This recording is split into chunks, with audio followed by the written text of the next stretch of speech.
Tonight, an invisible woman will destroy a billion-dollar empire with a single word. Evelyn Hart stood in the shadows of Manhattan's most luxurious restaurant, her hand trembling as she clutched a wine flask. Before her, two powerful tycoons were about to sign a multi-billion-dollar deal. But she realized something no one else saw.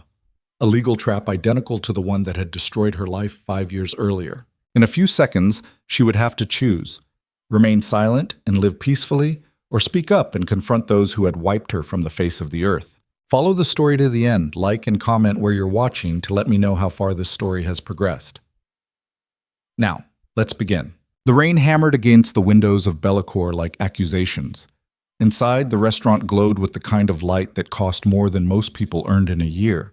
Soft amber from chandeliers that hung like frozen tears. White linen that had never known a stain. Silverware so polished you could see your failures reflected back.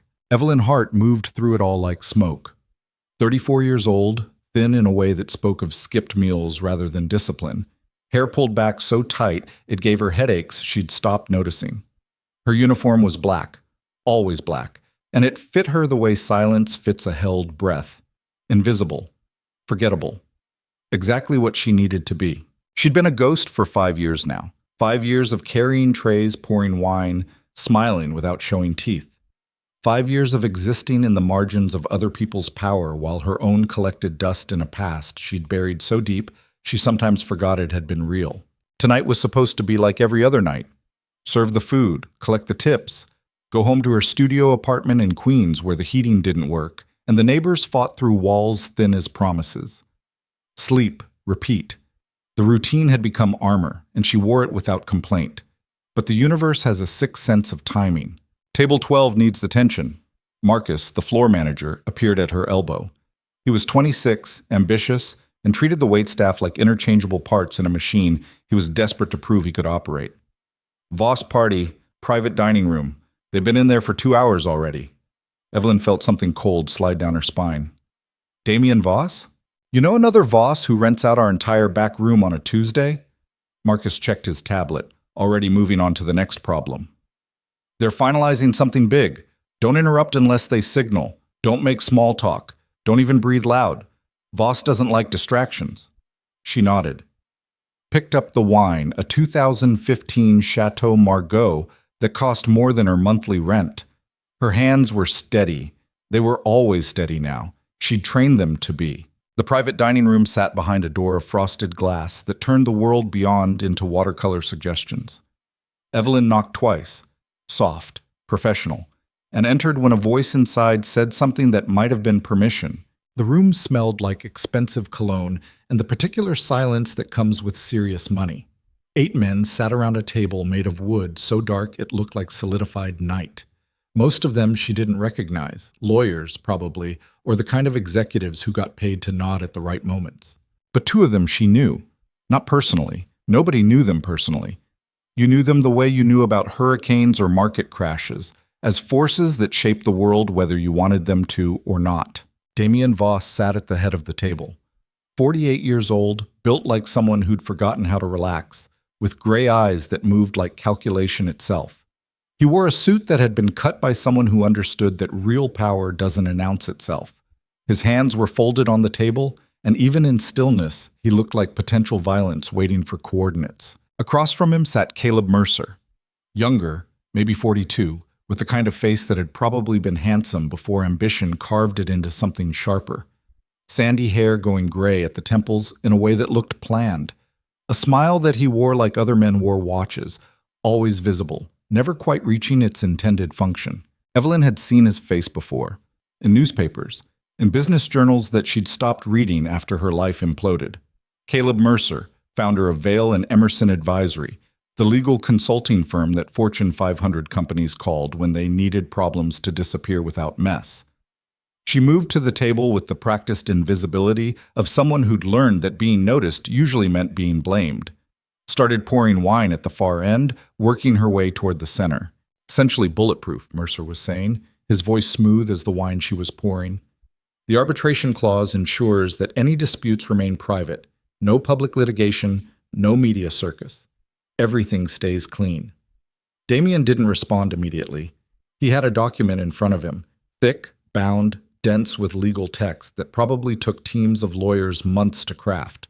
His finger traced a line of text, then stopped. "And if things go wrong?" His voice was quiet. Not soft. Quiet. Like thunder in the distance. Mercer's smile widened a fraction. "Then the structure protects you. The subsidiary arrangement means your core holdings remain untouchable. If there's liability, it dies at the corporate boundary. You walk away clean." Evelyn reached Mercer's glass, poured. Her eyes flicked to the document, just for a second, just the way they'd trained her not to in her old life, when reading contracts had been her purpose instead of her curse. She saw it. Section 14.7, subsection C. Arbitration Selection Protocol with unilateral appointment rights. The kind of language that looked neutral until you understood what it actually did. Her hand didn't shake. She'd gotten good at that. But something inside her chest started to crack, and she could feel the fissure spreading like ice on a windshield. She knew this clause, word for word. She'd seen it 5 years ago in a different contract, in a different office, when she'd still been someone who believed that pointing out corruption would be celebrated rather than punished. She'd been 29 then, a contract analyst at Morrison & Cale, one of the most prestigious corporate law firms in New York. Not a partner track position. She'd known that ceiling existed. But good work. Important work. The kind that made her parents proud even if they didn't entirely understand what she did. She'd been reviewing a merger agreement for a pharmaceutical company when she'd found it. The same poisoned language buried in section after section. Arbitration clauses that guaranteed the company could never lose a dispute because they controlled who judged it. Liability shields that meant when people got hurt, nobody with money would ever pay. She'd reported it. To her supervisor. Then to the ethics committee. Then, when nothing happened, to someone she thought she could trust at the SEC. 3 weeks later, she'd been fired. Not for reporting it, they were smarter than that. For gross misconduct, fabricated email evidence, forged documents, allegations that appeared so suddenly and disappeared so completely into her personnel file that fighting them felt like punching smoke. Within a month, she couldn't get hired anywhere. Not at a law firm, not at a consulting group, not even as a paralegal at cut-rate practices in bad neighborhoods. Her name had been poisoned with a precision that felt almost artistic. Morrison & Cale had connections, but behind them, funding their defense, orchestrating her destruction with the kind of efficiency that spoke of practice, had been Vail and Emerson Advisory, had been Caleb Mercer. Now, 5 years later, she was standing 3 feet from him, invisible in her black uniform, holding a bottle of wine that cost more than her security deposit, while he prepared to do to Damian Voss exactly what he'd done to her. Evelyn finished pouring Mercer's wine, moved to Damian's glass. "The beauty of the structure," Mercer continued, "is that it creates perfect legal insulation. You get all the upside of the partnership without any meaningful exposure. My team spent 6 months building these protections." Damian picked up the pen. Expensive, the kind that probably had a name and a heritage. He held it the way other men held weapons. Evelyn poured his wine. Her hands were still steady. That was the worst part. How steady they were, even as every instinct she'd buried started screaming. This wasn't her problem. This wasn't her world. She'd tried fighting once, and it had destroyed her. Damian Voss was a billionaire surrounded by lawyers and security and people whose entire careers depended on protecting him. He didn't need a washed-up analyst who now served wine for minimum wage. Besides, what did she owe him? What did she owe anyone in this room, these men who moved through life like gravity didn't apply to them, who built empires on the backs of people they'd never see? Damian clicked the pen. The sound was small but somehow loud in the focused quiet of the room. Evelyn stepped back, put the bottle on the serving cart, started to turn toward the door, and stopped. Because she could see what was about to happen. Not psychically, practically. She'd spent 4 years learning how these contracts worked, how the language folded back on itself, how clauses that looked like protection were actually traps designed to spring shut the moment you needed them most. Damian Voss was about to sign away his leverage without knowing it. Within 6 months, maybe a year, Mercer would activate the hidden architecture, start disputes he knew he'd win, force Damian into arbitration he controlled, and Damian would lose, not because he was wrong, but because the contract guaranteed he couldn't be right. She'd seen it before, watched it happen to 3 different companies before she'd reported it. watched it happen to her. The smart move was to leave, keep her head down, stay invisible. But Evelyn had been invisible for 5 years, and it had cost her everything except the ability to recognize a trap when she saw one. Her voice came out before she could stop it. Not loud. She didn't know how to be loud anymore, but clear. That clause is a trap. The room didn't explode.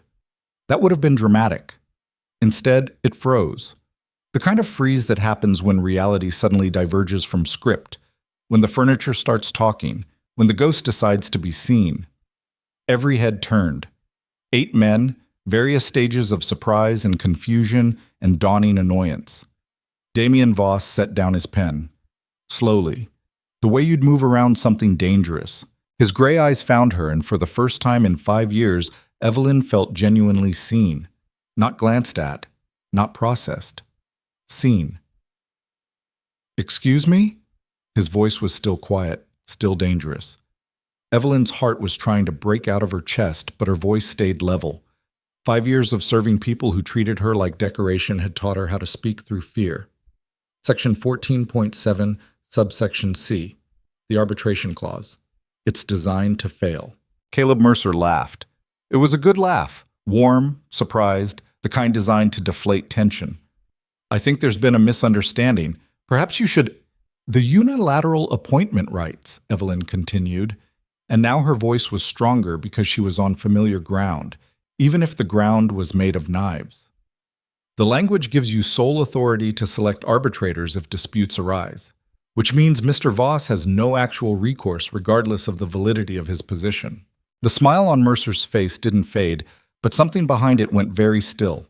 Damien hadn't moved. His eyes stayed on Evelyn, and she could feel the weight of his attention like pressure on her skin. "Who are you?"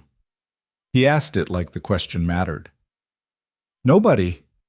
The word came out before she could think. I used to be a contract analyst before." "Before what?" She almost laughed. "Before I made the mistake of pointing out this exact clause to the wrong people." Mercer stood. He did it smoothly, but there was nothing smooth about the energy that came with it. "Damien, this is clearly some kind of—" "Sit down, Caleb." Damien didn't raise his voice. Didn't need to. The command landed like physics. Mercer sat. The smile was gone now. Damien pushed his chair back, stood. He was tall. She'd known that academically, but standing 3 feet from him, she felt it. "Explain." Evelyn's throat was dry. "The clause looks standard. Professional arbitration in case of disputes. Neutral party selection, except the language in subsection C gives sole appointment rights to the party who initiates the dispute, which means whoever moves first controls the outcome." "And you think I wouldn't be the one to move first?" "It doesn't matter who moves first. The secondary language in Section 18.3 creates mandatory mediation triggers tied to performance metrics that only Mr. Mercer's side defines. He can force a dispute whenever he wants, and because he initiates it, he controls who judges it." Silence. The kind that feels like held breath. One of the lawyers cleared his throat. That's an extremely aggressive interpretation." "It's not an interpretation." Evelyn looked at him, then back at Damien. "It's what the contract does. I've seen it before. Vail and Emerson has used this exact structure in at least 7 major deals over the past 6 years. They win every arbitration. Not most. Every single one." Mercer's face had gone very still. "This is absurd." "Damien, this woman clearly has some kind of agenda," Evelyn finished for him. "I do. I don't want to watch you do to him what you did to me." "And what did I do to you?" Mercer's voice had changed, still smooth but colder now, clinical. "You buried me 5 years ago. Morrison and Kale. I was the analyst who reported the Mercroft Pharma contracts. You remember, the ones with the arbitration fraud?" She watched recognition flicker across his face, just for a second. Then it was gone, replaced by professional concern. "I have no idea what you're talking about." "Yes, you do." Her hands were shaking now. She didn't care. "You know exactly what I'm talking about. You funded Morrison and Kale's defense. You coached them through the process of destroying my career so completely that I ended up serving wine to men who wouldn't hire me to clean their bathrooms." Damien raised a hand. Everyone stopped talking. The power of it was almost beautiful, how a single gesture could rewrite reality. He looked at Mercer. Is she right about the clause? It's a standard protection. I didn't ask if it was standard. I asked if she's right. The room felt like it was running out of air. Mercer spread his hands. The clause is designed to protect both parties. Caleb? Just the name, nothing else. But it landed like a sentence. Mercer's jaw tightened. The structure is aggressive. Yes, that's what you pay me for. Protection. Protection that I control? Or protection that you control? The language is, there's nuance. Answer the question. Caleb Mercer was one of the most powerful legal consultants in New York. He'd built a firm that Fortune 500 companies trusted with their darkest secrets. He was sitting across from a client who'd paid him millions, but under Damien Voss's stare, he looked like a student called on in class without the answer. The appointment rights flow to the initiating party, he said finally, which creates leverage that can be weaponized, Evelyn finished quietly. Damien didn't look at her, kept his eyes on Mercer. How long have you been planning to use that leverage? This is a misunderstanding. How long, Caleb? The silence stretched, thinned, broke. You would have had 18 months, Mercer said finally. His voice had changed. No more warmth, just cold math. Maybe 2 years. Time to integrate the operations, transfer key assets. Then we'd have triggered the performance reviews, found deficiencies, moved to arbitration. By the time you understood what was happening, the structure would have already shifted, and I'd have lost everything. You'd have lost control. There's a difference. Damien nodded slowly, like a teacher acknowledging a particularly honest answer from a student who'd just failed the course. Get out. Mercer blinked. Damien, take your lawyers, take your contract. Get out of my restaurant. If you think you can just walk away from this deal, I can. Damien's voice was quieter now. That made it worse. I own this building. I own the security company outside. I own enough pieces of this city that I can make your next 6 months very educational. So I'm going to say this once. Get out. For 5 seconds, Caleb Mercer looked like he might argue. Then he looked at Damien's face and made a better choice. He stood, gathered his documents with hands that were almost steady. The lawyers scrambled to follow, chairs scraping, papers rustling, the small chaos of powerful men realizing they'd lost ground they thought was guaranteed. At the door, Mercer stopped, looked back at Evelyn. You should have stayed quiet, he said. Not threatening, just observational. You were safe when you were invisible. Then he was gone, and the room was empty except for Damien Voss and the waitress who'd just destroyed a billion-dollar deal. Evelyn stood there waiting for her heart to restart. Her hands were shaking badly now. The adrenaline that had carried her through the confrontation was draining away, leaving behind the cold reality of what she'd just done. She'd exposed herself, put a target on her back. Again.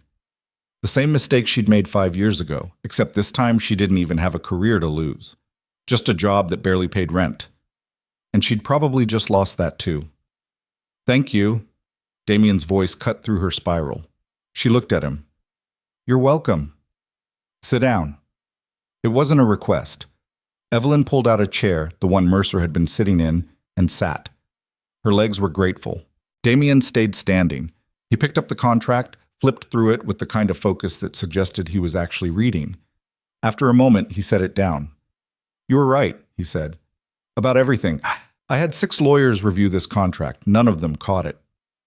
They probably weren't looking for it. The language is technically legal, just designed to fail. Like a bridge built to collapse. Yes, he studied her, not the way men usually looked at her. Through her, past her, around her. Actually, at her. What's your name? Evelyn Hart. Morrison and Kale. The Mercroft Pharma case. I remember reading about that. He paused. They said you fabricated evidence. I didn't. I know. He said it simply. Vale and Emerson has a pattern. They're very good at making problems disappear by making people disappear. You're not the first person they've done this to. Something in Evelyn's chest loosened. Just slightly. Just enough to hurt. Why didn't you say something? She asked. If you knew, knowing and proving are different things, and I had no stake in your fight. He paused. Until tonight. So what happens now? Damien looked at the contract again, then at her. Now you tell me everything you know about how Vale and Emerson operates. Every dirty clause, every buried trap, every client they've done this to. Why? Because Caleb Mercer just made a mistake. He showed me his playbook, and I don't forgive easily. Evelyn should have been scared. Maybe she was. But underneath the fear was something else, something she hadn't felt in 5 years. Purpose. The distant memory of what it felt like to use her brain for something other than remembering drink orders. It's not just the contracts, she heard herself say. It's the whole network. Morrison and Cale was just the front. Vale and Emerson has relationships with at least a dozen major firms. They consult on structure, then they weaponize it. They've been doing it for years. You have proof?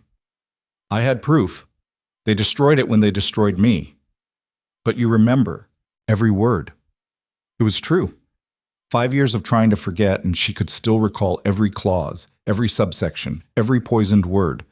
Damien nodded slowly. Then we rebuild it, all of it. Every case, every client, every trap they've set. That could take months, maybe years. I'm patient. They'll come after me, after you. Let them. He said it like he meant it. I've been building empires for 20 years. I know how to protect what's mine. Evelyn's throat tightened. I'm not yours. No, Damien agreed, but you're the reason I still have an empire to build. That earns you something. What? A choice. He pulled a card from his pocket. Heavy stock, simple design, just a name and a number. You can walk out of here tonight, go back to your life, and I'll make sure Vale and Emerson never touches you again. You'll be safe, protected, invisible. He set the card on the table between them. Or you can help me burn them down. Evelyn looked at the card, at Damien, at her hands, which had finally stopped shaking.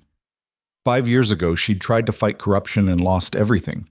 Learned that speaking up meant getting erased, that the powerful protected their own, and people like her were acceptable casualties in wars they didn't even know they were fighting. She'd learned to be invisible, to survive by not being seen. But tonight, she'd been seen. And for the first time in 5 years, she'd seen herself, not as a victim, not as a cautionary tale, but as someone who knew things that mattered. Someone who could still recognize a trap, could still name it, could still fight. The smart choice was to walk away, take the protection, stay invisible. But Evelyn was tired of being smart in ways that made her small. She picked up the card. Tell me what you need. Damien's expression didn't change, but something in his eyes shifted. Recognition, maybe, or respect. Everything, he said, starting with how deep this goes. So she told him.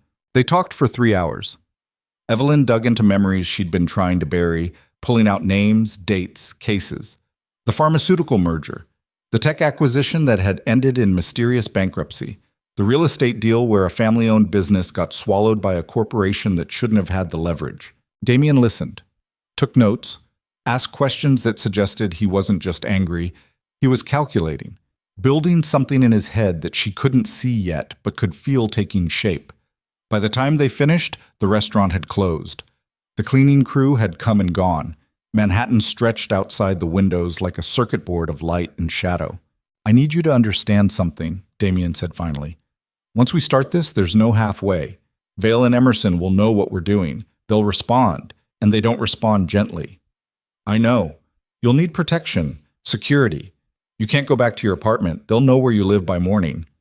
The reality of that settled over her like cold water. So what do I do? You stay in my guest room tonight. Tomorrow, we move you somewhere secure. After that, he paused. After that, you help me dismantle everything Caleb Mercer has built. Evelyn should have been terrified, should have been questioning every choice that had led her to this moment. Instead, she felt something she'd almost forgotten existed, clarity. Okay, she said. Damien stood, extended a hand. Then we have a deal. She took it. His grip was firm, certain, the handshake of someone who'd made 1,000 deals and kept most of them. But as she followed him out of the private dining room, through the empty restaurant, into the Manhattan night where his car waited like a promise or a threat, Evelyn Hart realized something that made her pulse spike. She'd just traded invisibility for a war. And somewhere across the city, Caleb Mercer was realizing the same thing. The woman he'd destroyed 5 years ago had just stopped being destroyed. And the empire he'd built on burying people was about to learn what happened when the buried started digging back. The penthouse smelled like money that had forgotten it used to be new. Evelyn stood in the foyer while Damien Voss disabled an alarm system that probably cost more than her entire year's salary, and tried not to look like someone who'd just walked into a museum after closing time. Floor-to-ceiling windows showed Manhattan like a threat. All those lights, all those people, all those buildings where men like Caleb Mercer were probably already making phone calls about the waitress who'd ruined their evening. Guest room is down the hall, second door. Damien didn't look at her. He was already moving toward what looked like an office, pulling out his phone. There's clothes in the closet, probably too big, but better than sleeping in your uniform. Evelyn wanted to say thank you. Wanted to say something that acknowledged the surreal violence of the past 4 hours. Instead, she just nodded and walked down a hallway lined with art that she was pretty sure belonged in galleries. The guest room was bigger than her entire apartment. King bed, attached bathroom with marble that looked like it had been quarried from somewhere expensive and far away. A closet full of clothes that still had tags, designer labels she recognized from magazines she couldn't afford. She locked the door, stripped off her uniform, stood under a shower that had enough water pressure to hurt, and let herself shake. Because now, alone, without Damien's cold certainty or the adrenaline of confrontation, the reality crashed down like a building she'd forgotten was falling. She'd destroyed her safety, the careful invisibility she'd built over 5 years, gone in 3 minutes of speaking. Caleb Mercer knew her face now, knew her name, knew she was the loose thread that could unravel everything if someone pulled hard enough. And she'd just volunteered to be pulled. The water ran cold before she got out. She dried off with a towel so soft it felt wrong, pulled on clothes that were definitely too big, gray sweatpants, a black t-shirt that hung like a dress, and lay down on a bed that her body didn't believe was real. Sleep didn't come. Just the ceiling and the sound of the city outside, and the growing certainty that she'd made a mistake that felt exactly like the last mistake that had destroyed her life. Except this time, she'd made it with her eyes open. Somewhere past 3 in the morning, she heard footsteps in the hallway.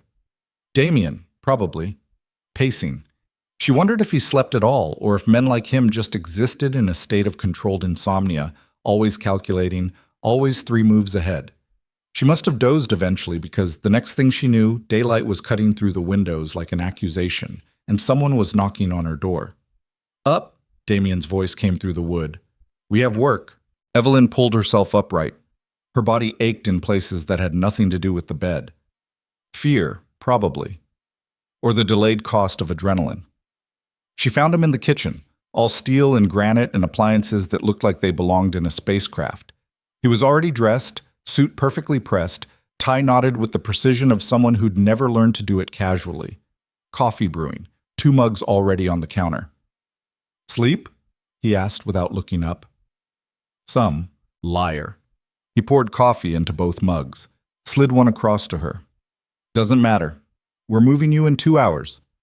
Evelyn wrapped her hands around the mug. The heat helped. Moving me where? Safe house. Midtown. Building I own under a shell company that Mercer won't trace for at least a week. After that, we'll rotate you. You have multiple safe houses. I have 12. He said it the way other people said they had spare keys. Occupational necessity. She sipped the coffee. It was perfect, which somehow made everything worse. What's the plan? Damien pulled out a tablet, tapped it twice. A document appeared, dense, technical, the kind of contract she used to read for a living. This is the Murcroft Pharma deal, the one you reported 5 years ago. I pulled it last night from public filings. Some of it's redacted, but enough is visible to see the structure. Evelyn set down her coffee, moved closer. The language on the screen was familiar in a way that made her stomach tight, like seeing handwriting from someone who'd tried to kill you. Section 12, she said quietly. The liability cascade. That's where it starts. Damien nodded. Walk me through it. So she did. Spending the next hour dissecting language that had once cost her everything, explaining how the clauses folded into each other like origami designed to cut. Damien listened, asked questions that were too precise to be guesses, took notes in handwriting so small and controlled it looked like code. By the time they finished, Evelyn's coffee was cold and her head hurt from remembering things she'd tried to forget. How many deals like this has Vale and Emerson done? Damien asked. That I know of? 14. But those are just the ones that went public enough for me to see before they buried me. So there could be more. There's definitely more. Damien was quiet for a moment. Then he set down his pen and looked at her with an expression she couldn't read. I need to know if you're serious about this. I already said, you said it last night, after a confrontation, in a moment. I need to know if you mean it in daylight, when you've had time to think about what we're actually doing. Evelyn met his eyes. What are we actually doing? Going to war with one of the most connected legal consulting firms in New York. They have relationships with judges, prosecutors, law enforcement. They have money, they have leverage, and they have a perfect record of destroying anyone who threatens them. I know. I'm proof. You're proof they can destroy one person. We're talking about systematic dismantling, exposing every dirty deal, every buried victim, every client they've defrauded. That's not a lawsuit. That's scorched earth. Good. The word came out harder than she'd intended. Damien raised an eyebrow. They took everything from me, Evelyn said, and her voice was steady now, cold. My career, my reputation. 5 years of my life spent invisible because they decided I was inconvenient. So yes, I want scorched earth. Damien studied her, then nodded once. Okay, then here's what happens next. I have investigators, real ones, not the kind you hire through agencies. They're going to dig into every case Vale and Emerson has touched in the past 10 years. Find victims, find patterns, build a map. That'll take months. It'll take 3 weeks. I pay well. He paused. But I need you to do something harder. What? I need you to remember everything. Every case you reviewed at Morrison and Kale. Every conversation you overheard. Every document you saw before they erased you. Write it down. All of it. Evelyn felt something cold in her chest. That's hundreds of pages, maybe thousands. Then you'll be busy. No sympathy, just fact. We need a foundation, something concrete enough to build a legal strategy on. Your memory is the only evidence that survived. And if I miss something, if I get details wrong, then we verify. Cross-reference, confirm. But first, you have to remember.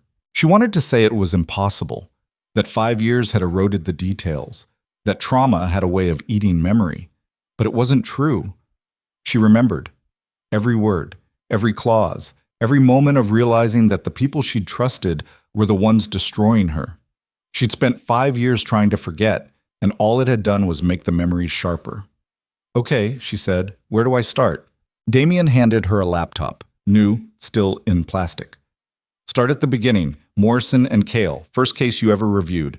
Work forward chronologically. Don't edit, don't second guess, just write. You're really not going to let me ease into this. Would you prefer I did? Evelyn looked at the laptop, at Damien's face, which showed about as much warmth as the marble countertops, at the coffee mug in her hands that belonged to a life she'd never lived and probably never would. No, she said finally, I wouldn't. Good. The car leaves in 90 minutes. Use the time. He walked out, already on his phone, already moving to the next problem. Evelyn sat at the kitchen counter with the laptop and a past she'd tried to bury and started typing. The first case had been a merger. Biotech company acquiring a research firm. She'd been assigned to review the asset transfer agreements. Routine work, supposed to be simple, except the language in Section 7 hadn't been simple at all. Her fingers found the keys, started translating memory into words. Morrison and Kale case file MK-2019-0847. Reviewed March 15, 2019. Asset transfer agreement between Biogenesis Solutions and Crestview Research Holdings. By the time Damien came back an hour later, she'd written 4,000 words and her hands were cramping. Time, he said. Evelyn saved the document, closed the laptop, followed him to an elevator that opened directly into the penthouse, because of course it did, and rode down 30 floors in silence. The car was waiting. Black sedan, windows tinted dark enough to be illegal. The driver didn't acknowledge her. Damien climbed in beside her, and they pulled into Manhattan traffic that moved like controlled chaos. "Where's the safe house?" she asked. "West 47th, above a restaurant I own. 3 exits, security system tied to a monitoring station I control. You'll be safe." "For how long?" "As long as it takes." The car turned onto a street that Evelyn vaguely recognized. She'd walked past it once or twice back when she used to walk places instead of taking the subway to avoid being seen. The restaurant looked upscale but not flashy, the kind of place that existed for people who already knew about it. They went through a side entrance, up a staircase that smelled like expensive food and old wood. The apartment was smaller than the penthouse. 2 bedrooms, living space, kitchen that looked barely used. "Security code is 4471, Damien said, showing her the panel by the door. "Changes weekly. I'll send you updates. Don't open the door for anyone you don't recognize. Don't leave unless I clear it first." "So I'm in prison." "You're in protection. There's a difference." "Feels the same from inside." Damien turned to look at her, and for the first time since the restaurant last night, something that might have been human showed in his expression. Not sympathy, he didn't seem built for that, but acknowledgement. "I know this isn't what you wanted," he said, "but Mercer is already moving, I guarantee it. He'll be looking for you, looking for leverage, trying to figure out how much damage you can actually do. And when he figures it out, he'll try to eliminate the problem, which is why you stay here, stay hidden, and keep writing. The faster we build the case, the faster you get your life back." Evelyn almost laughed. "I don't have a life to get back." "Then we'll build you a new one." He said it like it was simple, like lives were things you could construct with the right materials and enough money. "But first, we win." He left without saying goodbye. The door clicked shut, and Evelyn was alone in an apartment that belonged to a stranger, in a life that didn't feel real, with a laptop full of memories she'd tried to kill. She sat up at the kitchen table, opened the laptop, started typing again. Morrison and Kale case file MK-2019-0923. Reviewed April 3, 2019. Partnership dissolution agreement between Hartley and Moore and Crescent Capital Group. The words came easier now, like muscle memory, like her brain had been waiting 5 years for permission to do what it was built for. She wrote for 6 hours straight, only stopped when her vision started to blur and her back screamed from hunching over the keyboard. The document was up to 32 pages, 14 cases, hundreds of clauses, patterns starting to emerge like constellations in chaos. Her phone buzzed. A text from a number she didn't recognize. "How's the writing?" She stared at it, then realized it had to be Damien. He'd probably bought her a new phone, probably had it delivered while she was typing, probably had someone leave it on the counter without her noticing because she'd been too deep in the past to see the present. She found it next to the coffee maker. New iPhone, no case, just a screen, and a number she'd have to memorize. 32 pages, she typed back. "How's the war?" The response came fast. "Starting. Keep writing. No punctuation. No pleasantries. Just commands that somehow didn't feel like orders." Evelyn made coffee, ate something from the fridge that might have been Thai food, went back to the laptop. Morrison and Kale case file MK-2019-1056. Reviewed May 22, 2019. Merger agreement between 3 days passed like that. Writing, sleeping in bursts, eating when she remembered. The apartment became a cell that she'd volunteered for, and the laptop became her only connection to a world that felt increasingly unreal. Damien texted twice a day, always the same question, "Status?" And she'd answer with page counts that kept growing. 60 pages, 90, 112. On the 4th day, he showed up in person. She heard the security code being punched in, then the door opening. Damien walked in carrying a briefcase and an expression that suggested bad news was about to get worse. "We have a problem," he said without preamble. Evelyn looked up from the laptop. Her eyes hurt. Her neck was a knot of pain. "What kind of problem?" "Mercer filed a defamation suit this morning. Against you." The words took a second to land. "What?" "He's claiming you made false statements about his business practices, damaged his reputation, interfered with contractual relationships." Damien set the briefcase on the table. "It's bullshit, but it's strategic bullshit." "How is that strategic?" Because now you're a defendant, which means discovery, which means depositions, which means he gets to ask you questions under oath about everything you know. Evelyn's stomach went cold. He's using the legal system to find out what we're doing. Exactly. Damien opened the briefcase, pulled out documents that looked official and threatening. He's also requesting immediate injunctive relief, wants a restraining order preventing you from making any further statements about him or his firm. Can he do that? He can try. We'll fight it, but the hearing is in 6 days. 6 days. Which means you need to finish that document, all of it, every case, every detail, because once we walk into that courtroom, everything changes. Evelyn looked at the laptop, at the 127 pages she'd already written, at the weight of memory that still needed to be excavated. I can't write 5 years of cases in 6 days. You can write the ones that matter, the ones with the same pattern, the ones that prove systematic fraud rather than isolated incidents. That's still... I know what it is.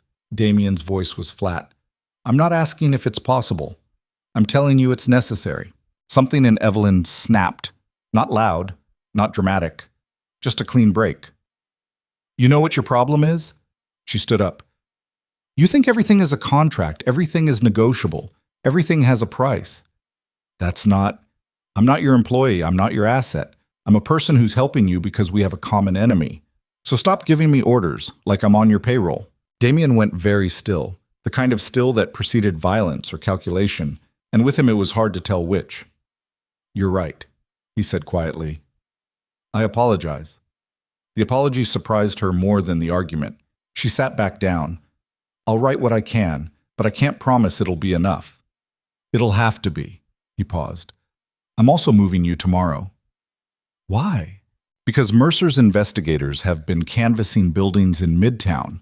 They're looking for you, and they're good enough that I don't want to test how long this location stays secure.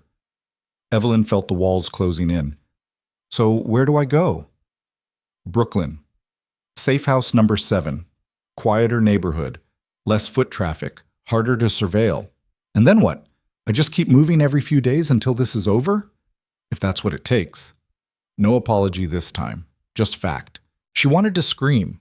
Wanted to throw the laptop through the window. Wanted to go back 5 days and choose differently. Keep her mouth shut. Stay invisible. Let Damien Voss sign his trap and live her small, safe life. But she'd never been good at staying quiet. That was the problem. That was always the problem. Fine, she said. I'll be ready tomorrow. Damien nodded, picked up his briefcase, started toward the door. Wait, Evelyn said. He turned. Why are you doing this? The question came out before she could stop it. You could walk away, find other partners, other deals. Why go to war over a contract you didn't sign? Damien was quiet for a long moment. Then he said, because Caleb Mercer tried to steal from me. And I don't forgive theft. That's it? Revenge? Revenge is expensive and stupid. This is about power. Mercer built his empire on the assumption that people won't fight back because fighting costs more than surrendering. I'm proving that assumption wrong. And I'm what? Your proof of concept? You're the weapon he didn't see coming. Damien's expression didn't change.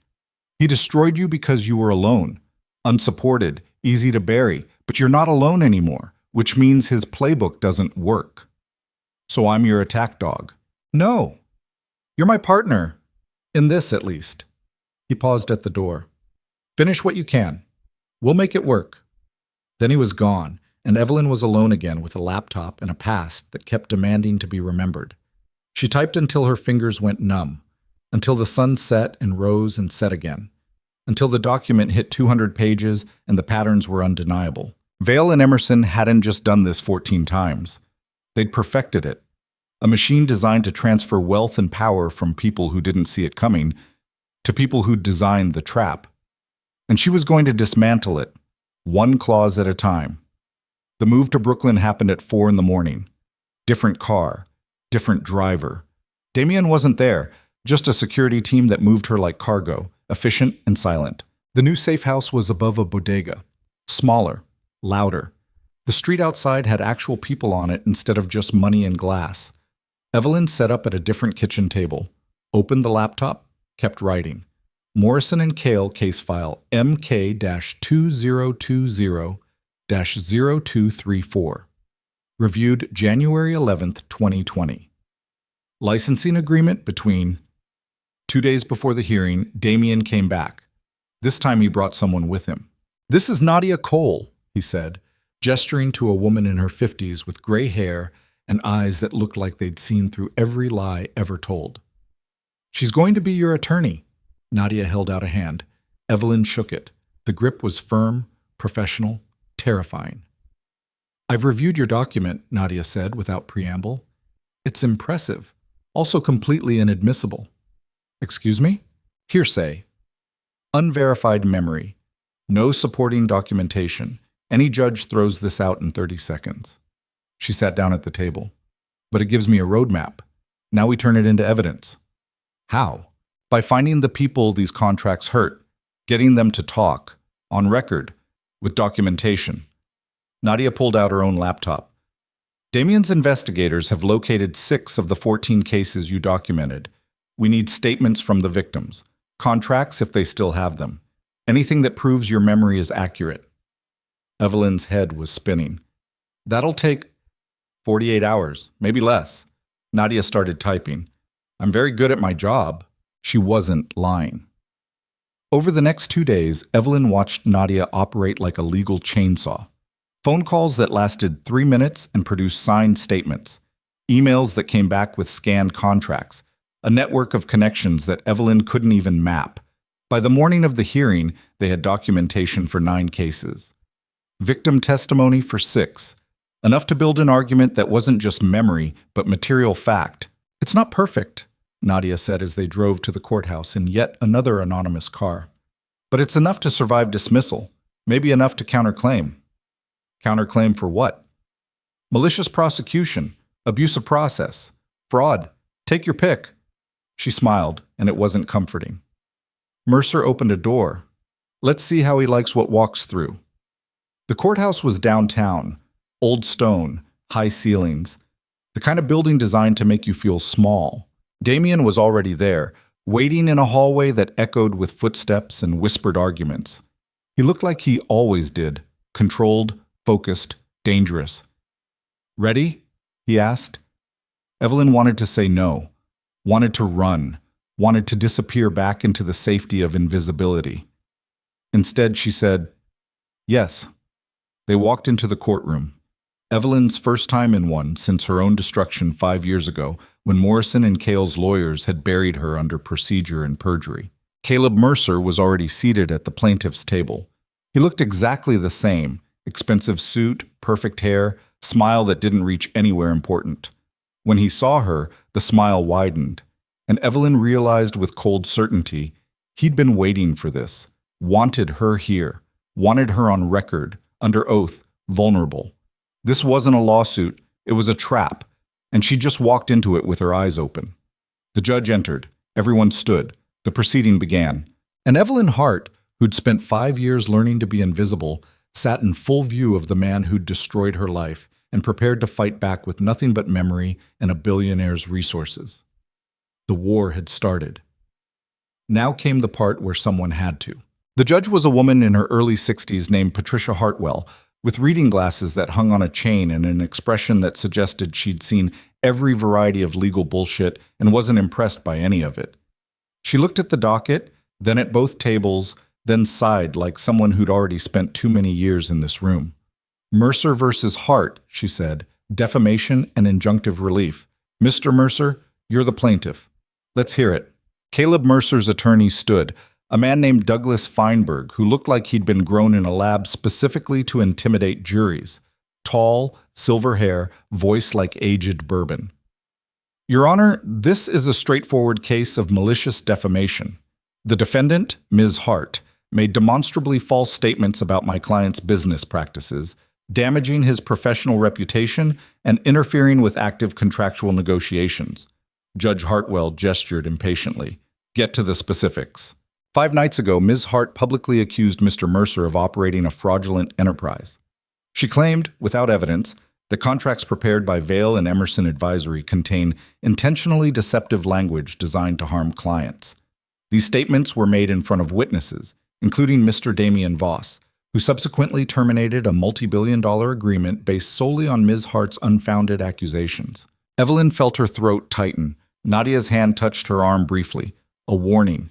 Stay calm, stay quiet. Feinberg continued, warming up now. Ms. Hart has a documented history of making false accusations. 5 years ago, she was terminated from Morrison and Kale for fabricating evidence related to corporate contracts. Now she's attempting the same tactic, targeting my client in what appears to be a vendetta motivated by her own professional failures. Your Honor, Nadia started to rise. Not yet, Ms. Cole. Judge Hartwell kept her eyes on Feinberg. Continue. We're seeking an immediate injunction preventing Ms. Hart from making any further statements, public or private, regarding Mr. Mercer or Vale and Emerson. Additionally, we're pursuing damages for reputational harm and tortious interference with contractual relations. Amount? $15 million. The number landed like a brick through glass. Evelyn felt the air leave her lungs. 15 million. She didn't have 1,500. Judge Hartwell wrote something down.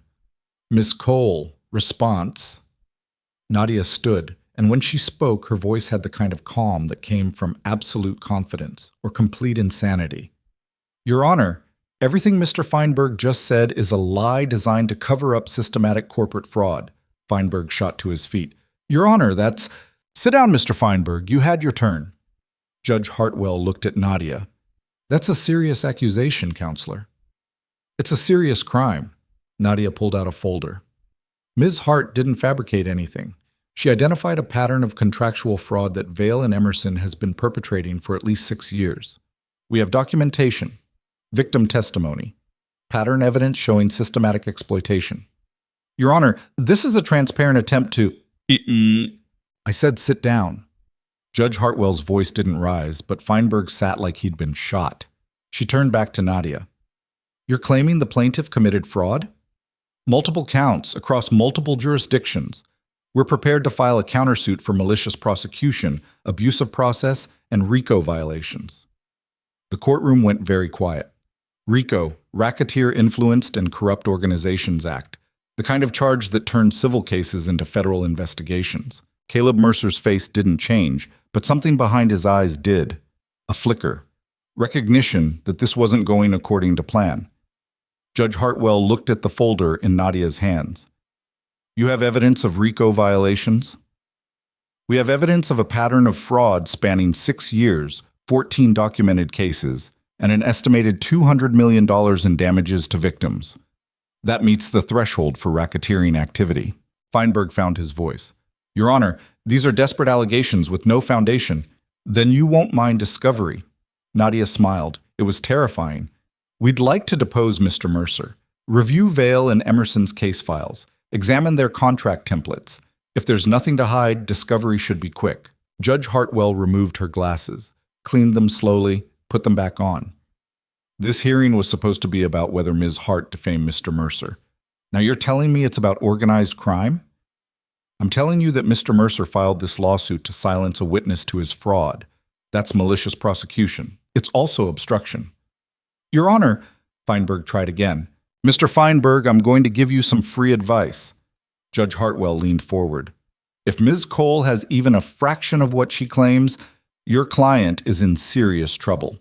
So I suggest you stop interrupting and start thinking about whether you want your name attached to this case when the federal prosecutors show up.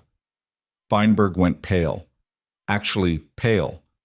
Evelyn watched the color drain from his face like water from a cracked glass. Judge Hartwell looked at both attorneys. Here's what's going to happen.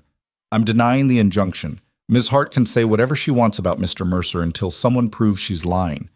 I'm also ordering expedited discovery. Both sides. Full disclosure. You have 3 weeks. Your Honor. Feinberg tried one last time. 3 weeks, Counselor. And if I find out anyone has destroyed evidence, I'm referring this to the FBI myself. Are we clear? Silence. The kind that felt like gravity reversing. Good. Next case. The gavel came down. Evelyn sat frozen while the courtroom moved around her, people standing, papers rustling, lawyers whispering urgently into phones. Nadia leaned close. Breathe. Evelyn realized she'd been holding her breath. Let it out slowly. Did we just win? We survived. Different thing. Nadia started packing her briefcase. Now comes the hard part. Across the aisle, Caleb Mercer was standing. He looked at Evelyn, really looked, the way you'd look at something you were calculating how to destroy, then walked out of the courtroom with Feinberg trailing behind like a nervous dog. Damien appeared at Evelyn's shoulder. Outside. Now. They left through a side exit, down a hallway that smelled like old carpets and crushed dreams, out into daylight that felt wrong after the fluorescent hostility of the courtroom. The car was waiting. They climbed in, doors shut. The world outside became muted glass and moving shapes. That was reckless, Damien said to Nadia. That was necessary. Nadia didn't look apologetic. Mercer was trying to bury her with procedure. I made it too expensive to continue. You also just declared war. RICO charges. That brings federal attention. Good. Let them investigate. We have evidence. We have fragments, memory, partial documentation. That's not the same as a prosecutable case. Evelyn listened to them argue, feeling disconnected from her own body. Everything had happened too fast. One moment she was a defendant facing $15 million in damages. The next she was a witness in a federal fraud investigation. She should have felt victorious. Instead, she felt like someone had painted a target on her back in fluorescent paint. Stop, she said. They both looked at her. Just stop. Both of you. Evelyn pressed her palms against her eyes. What happens now? Now we prepare for discovery, Nadia said. They're going to demand your documentation, everything you wrote, every case you remember. We need it bulletproof. And if it's not, then we lose, and Mercer buries us. The car pulled up to a building Evelyn didn't recognize. Damien's office, probably. They went inside, up an elevator that moved too smoothly, into a space that was all glass and steel and the kind of minimalism that cost a fortune. Damien's office overlooked the city like a threat assessment, floor-to-ceiling windows, conference table that could seat 12, screens on every wall showing data that Evelyn couldn't parse. Sit, Damien said. Evelyn sat. Nadia did too. Damien remained standing, moving to the windows, looking out at Manhattan like he was planning how to reorganize it. We have 3 weeks, he said. Mercer's going to spend that time doing 2 things, destroying evidence and discrediting Evelyn. He can't destroy evidence if we already have copies, Nadia said. He doesn't need to destroy all of it, just enough to create reasonable doubt. Make it look like we're building a narrative instead of documenting facts. So what do? Damien turned from the window. We go faster. Hit him before he can regroup. I have investigators on 6 of the cases Evelyn documented. We need the other 8. Nadia checked her tablet. That's a lot of ground to cover in 3 weeks. Then we work fast. Evelyn's head was pounding. What do you need from me? More detail. You wrote 200 pages. I need 400. Every conversation you remember, every person who was in the room, every piece of evidence you saw before Morrison and Cale erased you. I can't remember everything. You can remember enough. Damien's voice was flat. Because if you can't, we lose. And when we lose, Mercer doesn't just win this case. He destroys you so completely that you'll wish you'd stayed invisible. The words hit like a fist. Evelyn stood up. I'm not your employee. Stop talking to me like I'm a tool you're using. You are a tool I'm using. We both are. This isn't friendship. It's warfare. And in war, you use whatever weapons work. Then maybe I should find a different war. There is no different war. Mercer will hunt you whether you fight or run. At least this way, you're armed. Evelyn wanted to scream, wanted to throw something through the pristine windows, wanted to go back 5 days and make different choices. But Damien was right. There was no going back. Only forward into whatever nightmare was waiting. Fine, she said. I'll write more. But I need something from you. What? The truth. Why are you really doing this? And don't give me the power speech. Nobody burns this much capital over a contract they didn't sign. Damien was quiet for a long moment. Then he said, Caleb Mercer killed my brother. The room went silent. Even Nadia looked surprised. Not directly, Damien continued, not with his hands, but 15 years ago my brother Marcus had a business. Import-export. Legitimate. He partnered with a firm that Mercer consulted for. Within 2 years, Marcus lost everything. The contracts Mercer designed guaranteed it. What happened to him? Evelyn asked quietly. He shot himself, left a note that said he couldn't live with the failure. Damien's voice was completely flat. I found the contract 6 months later. Saw what had been done. Saw the same clauses you identified, but I couldn't prove it. Couldn't fight it. So I built an empire instead. And waited. For what? For Mercer to make a mistake. For someone to see what I saw. For leverage. He looked at Evelyn. Then you walked into my dinner and gave me everything I needed. Evelyn felt cold. So I'm your revenge. You're my justice. There's a difference. Not from where I'm sitting. Damien moved closer. You want the truth? Here it is. I'm using you. You're using me. We both want Mercer destroyed. The reasons don't matter. Only the outcome. The reasons always matter. Not in court. Not when we're 3 weeks from discovery that could end this. You can hate me later. Right now, I need you functional. Evelyn wanted to argue, wanted to tell him to go to hell, but she looked at his face, at the absolute absence of anything except cold calculation, and realized something terrible. She was exactly the same. She didn't care about justice. She cared about destroying the man who destroyed her. Everything else, the victims, the evidence, even Damien's dead brother, was just ammunition. They were both monsters. They'd just found each other. Okay, she said. All right. She wrote for 2 weeks straight, barely slept, ate when Nadia forced food in front of her. The document grew to 387 pages, then 421, then 468. Damien's investigators found documentation for 3 more cases, victim testimony for 2. The pattern was undeniable now. Systematic fraud across years, across industries, across victims who'd never connected their destruction to a common source. Vale and Emerson had been operating like a cancer, invisible until it metastasized, and now they were cutting it out. On day 13, Nadia came to the safe house, a new one in Queens, above a laundromat that ran 24 hours, with news that made Evelyn's stomach drop. We have a problem, Nadia said. Evelyn looked up from the laptop. Her eyes felt like sandpaper. What kind? One of our witnesses recanted. James Holloway. The Murcroft Pharma case. He signed a statement yesterday saying his original testimony was coerced. That's bullshit. I never even spoke to him. Your investigator did. I know. But Mercer's lawyers are claiming we pressured him, threatened him. Now he's saying everything he told us was fabricated. Evelyn felt the floor shift. Can they do that? They just did, and it gets worse. 2 other witnesses have gone silent, won't return calls, won't respond to subpoenas. Mercer got to them. Probably, or scared them enough that they won't testify. Nadia sat down heavily. We're losing ground, fast. What about the contracts, the documentation?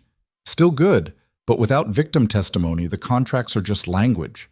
We need people who were hurt to prove the harm. Evelyn's hands were shaking. So what do we do? Find more witnesses, faster. Damien's investigators are working on it, but we're running out of time. The laptop screen blurred. Evelyn blinked, tried to focus. How much time? Discovery deadline is in 8 days. If we don't have a solid case by then, Judge Hartwell will dismiss, and Mercer will countersue for malicious prosecution. This time, he'll win. Jesus. Yeah. Nadia stood. Keep writing. I'll keep hunting. But Evelyn, if this falls apart, you need to be ready. Ready for what? To disappear. Really disappear. Because Mercer won't stop until you're erased. After Nadia left, Evelyn sat in the quiet apartment with the laptop and the crushing weight of failure pressing down like atmosphere. She'd been so sure, so certain that memory and documentation and Damien's resources would be enough. But Mercer was better at this than she was, had more practice, more connections, more ways to make problems disappear. She was losing. Her phone buzzed. A text from Damien. Office. Now. The car came 20 minutes later. Drove her through Queens into Manhattan, up to the glass tower where Damien's empire lived. He was waiting in the conference room with someone Evelyn didn't recognize, a man in his 40s, expensive suit, face like a closed door. This is Agent Marcus Reeves, Damien said. FBI, he wants to talk to you. Evelyn's heart stopped. About what? Reeves opened a folder. About Vale and Emerson Advisory. And your relationship with Damien Voss. The room tilted. My relationship? You've been living in properties owned by Mr. Voss for 2 weeks. He's funded your legal defense, provided investigators. By any reasonable definition, you're in his employ. I'm helping him expose fraud, or you're helping him commit it. Reeves pulled out documents, set them on the table. We've been investigating Mr. Voss for 3 years. Money laundering, racketeering, ties to organizations that operate outside legal boundaries. Evelyn looked at Damien. His face showed nothing. I don't understand, she said. It's simple. Reeves leaned forward. Damien Voss is a criminal. He's using you to attack a competitor, and when this is over, you'll be the one facing charges while he walks away clean. That's not... Evelyn's voice cracked. That's not what's happening, isn't it? Think about it. He finds you at exactly the right moment, offers protection, resources, revenge against the man who destroyed you. Doesn't that seem convenient? He was the target. I warned him about the contract. Did you? Or did he know about Mercer's methods already and need someone to front the accusation? Someone expendable, someone with a grudge and nothing to lose. The words landed like bullets. Evelyn turned to Damien. Tell him that's not what happened. Damien said nothing. Mr. Voss? Reeves smiled. You want to clarify? I want my attorney present before I say anything. That's your right. But Ms. Hart doesn't have that luxury. She's already on record, already made accusations. If those accusations are part of a criminal conspiracy, she's liable. Evelyn felt like she was drowning. I didn't conspire with anyone. I told the truth. Your truth. Or the truth Mr. Voss needed you to tell. Reeves stood. Here's what's going to happen. You're going to come with me, answer questions, provide documentation, and if you cooperate, maybe we can work something out. And if I don't, then you're an accessory to fraud, conspiracy, possibly obstruction. You're looking at 20 years. The number echoed in the silence. 20 years. For telling the truth. For trying to fight back. Evelyn looked at Damien, desperate for him to say something. Anything. To tell Reeves he was wrong. To defend her. But Damien just stood there, silent as stone, and Evelyn realized with cold horror that she'd been played. Everything. The rescue, the protection, the resources, had been bait, and she'd swallowed it completely. You're using me, she said to Damien. Her voice sounded distant, like it belonged to someone else. You were always using me. Yes, Damien said quietly. The admission hit worse than a lie would have. Why? Because Mercer destroyed my brother, and I needed someone who'd already been destroyed to fight him. Someone who had nothing left to lose. He paused. Someone expendable. Evelyn felt something break inside her chest. Not her heart. Hearts were for people who still believed in things. This was colder, structural. The collapse of a foundation she'd thought was solid. You bastard, she whispered. I know. Damien's face showed nothing. But it worked. Mercer's exposed, vulnerable. The investigation started. That was always the goal. And me? What happens to me? That depends on your choices. Reeves put a hand on Evelyn's arm. Ms. Hart, let's go. She pulled away. Don't touch me. You can walk or I can arrest you. Your choice. Evelyn looked around the conference room, at the windows showing Manhattan, at Damien's impassive face, at the folder full of accusations that proved she'd been a fool. She'd traded invisibility for war and lost both. I'll walk, she said. Reeves nodded, picked up his folder, started toward the door. Evelyn followed, her legs moving automatically while her brain tried to process the magnitude of her mistake. At the door she stopped, looked back at Damien one last time.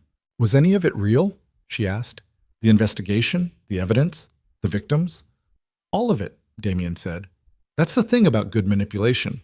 The truth works better than lies. So you destroyed me to destroy Mercer. I gave you a weapon and pointed you at a target. What you did with it was your choice.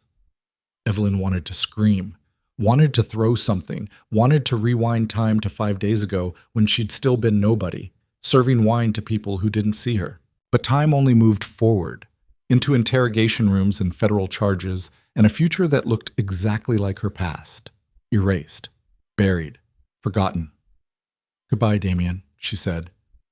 Goodbye, Evelyn. She walked out, into the hallway, into the elevator, into a car that wasn't Damien's, with a man who thought she was a criminal, heading toward a building where she'd have to explain how she'd ended up here. And she realized with crushing clarity that she had no good answer, because the truth was simple and terrible. She'd wanted revenge so badly that she'd let herself be weaponized, let herself believe that fighting back meant winning, that exposure meant justice. But there was no justice, just powerful people using less powerful people until they broke. She'd been broken before. Now she was broken again.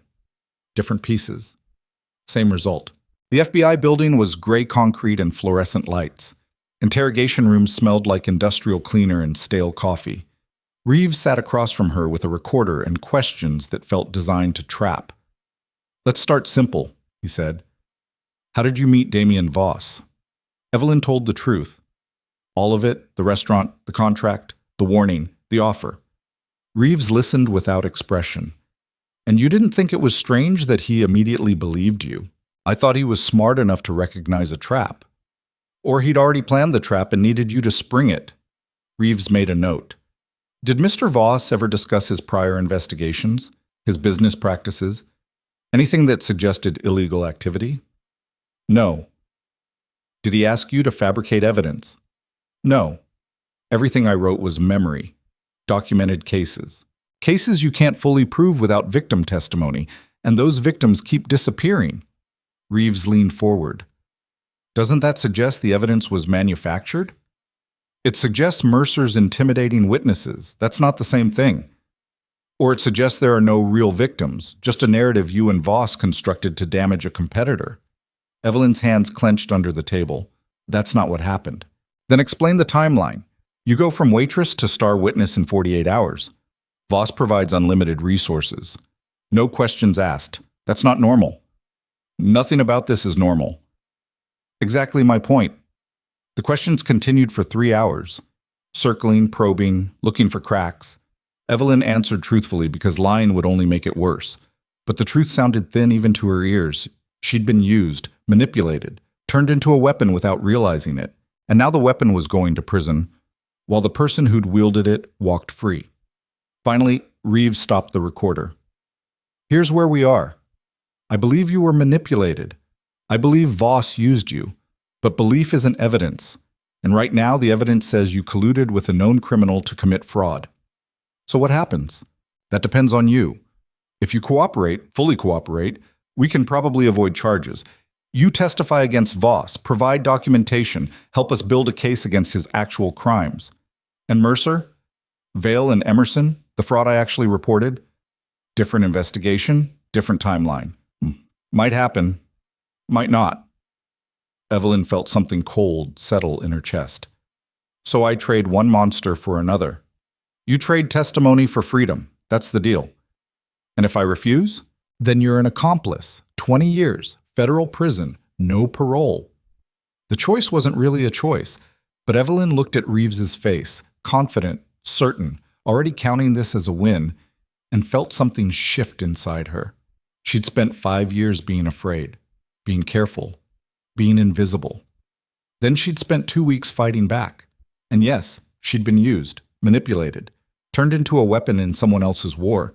But she'd also remembered what it felt like to fight, to use her brain for something that mattered, to name corruption instead of serving wine around it. Damien had used her, but she'd used him too, used his resources, his protection, his war. And the war wasn't over. "I need to think about it," she said. Reeves frowned. "There's not much to think about." "Then you won't mind giving me time." 24 hours. After that, I file charges." Evelyn stood. "Fine. 24 hours. Where are you going?" "Somewhere I can think without you staring at me." Reeves looked like he wanted to argue. Then he nodded. "Don't leave the city. And Miss Hart, think carefully. This is your last chance to do the right thing." She walked out, into Manhattan, into crowds that didn't see her, into a life that felt like it was collapsing for the second time. Her phone was in her pocket. She pulled it out, stared at the screen. One number, the only one that mattered. She dialed. Damien answered on the second ring. "Evelyn." "I'm not testifying against you." Silence. Then, Why not? Because Reeves is wrong. You didn't manipulate me. You gave me a choice, and I chose to fight. That's not how the FBI will see it. I don't care how they see it. Evelyn's voice was steady now, cold. You used me. Fine. I used you too. We both wanted Mercer destroyed. That hasn't changed. The investigation is a distraction. Mercer's play. He got to the FBI, turned them against you, against me. Classic misdirection. Damien was quiet for a moment. You're smarter than I gave you credit for. Don't patronize me. Just tell me, is there a way to win this? Depends on your definition of winning. Mercer in prison. Vale and Emerson destroyed. Us not in handcuffs. That's ambitious. That's the only outcome I'll accept. Another pause. Then Damien said something that sounded almost like respect. Where are you? 42nd Street, near the library. Stay there. I'm sending a car. Why? Because if you're not testifying against me, we need a new strategy, and we need it in the next 23 hours. What kind of strategy? The kind that burns everything down. Evelyn should have been scared, should have run, should have taken Reeves's deal and disappeared into witness protection. But she'd tried disappearing once. It hadn't saved her, so maybe it was time to stop hiding. Send the car, she said, and waited for her last chance at something that might have been justice, or might have been revenge, or might have just been The car arrived in 4 minutes. Black sedan, tinted windows, driver who didn't make eye contact. Evelyn climbed in and the door shut like a vault closing. Manhattan blurred past, all glass and steel, and people who had no idea that somewhere in this city, 2 wars were converging into something that would leave bodies. Damien's office felt different this time. Colder. Or maybe that was just her. She walked in and found him standing at the windows with his phone pressed to his ear, speaking in a language she didn't recognize. Russian, maybe. He saw her, held up one finger, finished the conversation in 3 clipped sentences. You came, he said, pocketing the phone. I said I would. People say a lot of things when they're afraid. Following through is different. Evelyn crossed her arms. I'm here. So either tell me the plan, or I'm walking back to the FBI and taking Reeves's deal. Damien studied her for a moment. Then he nodded toward the conference table. Sit. She sat. He pulled out a laptop, opened it, turned the screen toward her. Security footage. Multiple angles. The courthouse from this morning. No, not this morning. Yesterday. 2 days ago. What am I looking at? She asked. Watch. The footage showed Caleb Mercer leaving the courthouse after the hearing. He walked to a car. Got in. The car pulled away. Normal. Unremarkable. Except the next angle showed the car 3 blocks later, pulling into an underground garage. Mercer got out. Met someone in the shadows. The camera quality was grainy, but good enough to see the exchange. Envelope passing hands, brief conversation, then both men disappearing in different directions. Who's he meeting? Evelyn asked. Agent Marcus Reeves? The name landed like a punch. What? Your FBI friend. He's been on Mercer's payroll for 6 months. Maybe longer. Damien tapped the keyboard. Another video appeared. Same garage, different day, same 2 men. I've had Mercer under surveillance since the restaurant. Tracked his movements, his calls, his money. That's how I knew about the lawsuit before he filed it. Evelyn felt sick. Reeves is dirty. Reeves is leveraged. Mercer has something on him. Probably financial. Maybe personal. Doesn't matter. What matters is that the FBI investigation into me isn't real. It's theater designed to discredit our case before discovery. So the questions, the accusations, all scripted. Mercer fed him the narrative. Reeves performed it. And you were supposed to crack under pressure and either testify against me or run. Either way, you're neutralized. Evelyn's hands were shaking. Why didn't you tell me this 3 hours ago, before I sat in that interrogation room? Because I needed to see what you'd do. If you'd break. If you'd sell me out to save yourself. You were testing me. Yes. She wanted to hit him, wanted to scream, wanted to walk out and never look back. But the cold truth was that she'd have done the same thing in his position. Trust was a luxury neither of them could afford. So what now? She asked through clenched teeth. Now we use it. Reeves is corrupt. That makes everything he touched suspect, including his investigation into me. Damien pulled up another file. I've got documentation, financial transfers, communication logs, enough to prove he's been compromised. You take that to the FBI, and they bury it. Reeves isn't working alone. He's got cover, probably his supervisor, maybe higher. Damien closed the laptop. We can't fight this through official channels. Mercer owns too many pieces of the system. Then what do? We go around it. He stood, walked to the windows. Mercer's power comes from invisibility. He operates in shadows, destroys people quietly, makes problems disappear before anyone notices. So we drag him into the light, make it impossible to hide. How? Damien turned. His eyes had that look again, the one that suggested violence was just math waiting for coordinates.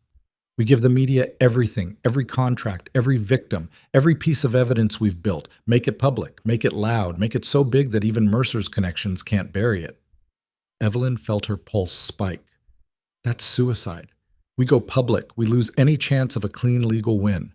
No trial, no controlled narrative, just chaos. Chaos is the point. In chaos, Mercer can't control the outcome, can't manipulate judges or intimidate witnesses. The story takes on a life of its own. And we lose credibility. Become conspiracy theorists throwing accusations. The media will tear us apart. Let them. As long as they tear Mercer apart harder. Damien moved closer. You want to win in court? We can't. Not with Reeves corrupting the investigation. Not with Mercer controlling the witnesses. But we can win in public opinion. Destroy his reputation so completely that no client ever trusts him again. That's not justice. No, but it's vengeance, and right now that's all we have. Evelyn looked at him, at the absolute absence of doubt in his face, at the man who'd orchestrated her destruction just to see if she'd survive it. She should hate him. Maybe she did. But he was also the only person in 5 years who'd given her the chance to fight back. When? She asked. Tonight. I have contacts at 3 major outlets. Investigative journalists who've been trying to crack Vail and Emerson for years. We give them the documentation, walk them through the cases. By morning, the story breaks everywhere. And Mercer's response will be immediate and violent. He'll sue, threaten, try to discredit us. But by then it won't matter. The damage is done. What about Reeves? The FBI. Once the story breaks, Reeves becomes a liability. The Bureau will cut him loose to protect itself. Internal Affairs will investigate. He'll be too busy saving his own career to come after us. Evelyn stood. Her legs felt unsteady, but her mind was clear. You've been planning this the whole time, since the restaurant. Maybe before. Yes. So the lawsuit, the discovery, all of it was just buying time. All of it was creating pressure, making Mercer desperate. Desperate people make mistakes, like using a corrupt FBI agent. Damien picked up his phone. I'm calling the journalists. You have 1 hour to decide if you're in. I'm in. He paused. You're sure? Once we do this, there's no going back. Your name is public. Your face is public. You'll never be invisible again. Good. I'm done being invisible.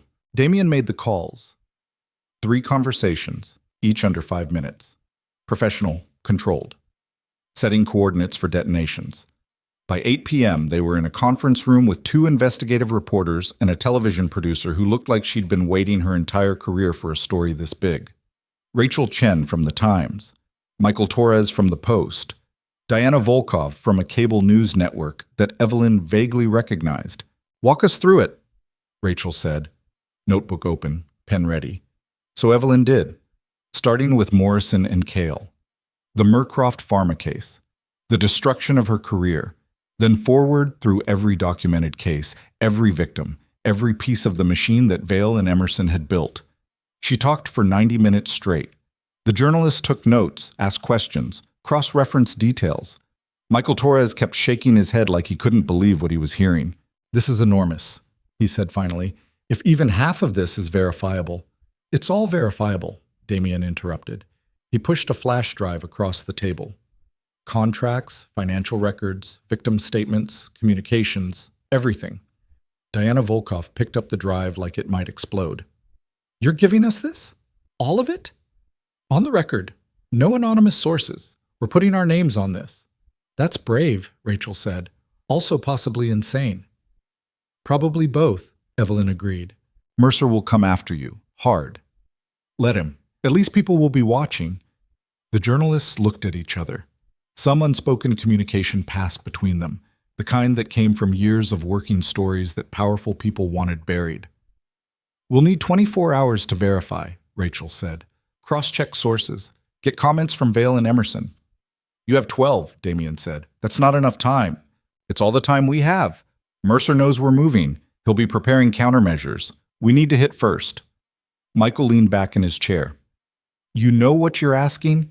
We put this out half verified. We lose credibility. Our editors will kill us. Your editors will give you front page when they see what's on that drive. Diana opened her laptop, plugged in the drive, started scrolling through files. Her expression changed from skepticism to shock to something that looked like hunger. Jesus, this is RICO territory. That's what we told the judge, Evelyn said. And the FBI investigation into Voss? How does that play? Corrupt agent working for Mercer. We have proof. Damien pulled out another drive. Everything's here. You'll want to verify independently. Rachel took it. If this checks out, if even a fraction of this checks out, this story runs everywhere. National, maybe international. That's the idea. And you're both prepared for what comes after? The lawsuits, the scrutiny? Mercer will dig into every aspect of your lives. Evelyn met Rachel's eyes. He already destroyed my life once. There's nothing left to dig up. What about you? Diana asked Damien. Your business, your reputation. You're putting everything on the line. I built my empire to have leverage. This is what leverage looks like when you use it. The journalists spent another hour grilling them, testing claims, looking for holes. By 10 p.m., they were packing up their equipment with expressions that suggested they'd just been handed a bomb and asked to carry it carefully. We'll be in touch, Rachel said. Probably around 4 a.m. when we've verified enough to run. We'll be awake, Damien said. They left. The conference room felt suddenly empty. Evelyn sat in the silence while Damien made more calls, lawyers probably, preparing for the tsunami. Her phone buzzed. Text from an unknown number. You have 6 hours to reconsider. After that, it's war. She showed it to Damien. He glanced at it without expression. Mercer, he said. How did he get this number? Same way he gets everything. Money, connections, fear. Damien set down his phone. He's trying to shake you. Last-ditch intimidation. It's not working. Good, because in about 5 hours, he's going to do worse than text. Evelyn's stomach tightened. What do you mean? I mean, Mercer doesn't lose quietly. When the story breaks, he'll respond. Not legally, that takes too long. He'll respond personally, try to discredit us before the narrative solidifies. How? By attacking the weakest point, which is you. The words landed like ice. What are you saying? I'm saying you need protection. Real protection. Not just a safe house. Security. People who can keep you alive if this gets physical. You think I think Mercer has spent 15 years building an empire on making problems disappear, and you're about to become his biggest problem. Damien pulled out his phone, made a call. I'm sending a team. They'll stay with you until this is over. This isn't negotiable. If you want to fight, you fight with backup. The team arrived 20 minutes later. 3 people, 2 men, 1 woman, all wearing tactical clothing that looked expensive and purposeful. The woman was in her 30s, short dark hair, eyes that scanned the room like she was calculating sight lines. Evelyn Hart? She asked. Yes. I'm Maya. This is Cole and Jordan. We'll be your security detail until further notice. I don't need security. Oh, poco. You do now. Maya gestured to the door. We're moving you to a secure location. Different borough. No connection to Mr. Voss. Mercer won't be able to trace it. Evelyn looked at Damien. I thought we were done hiding. We're done hiding the story. You're still vulnerable, and I need you alive when this hits the fan. She wanted to argue, wanted to refuse.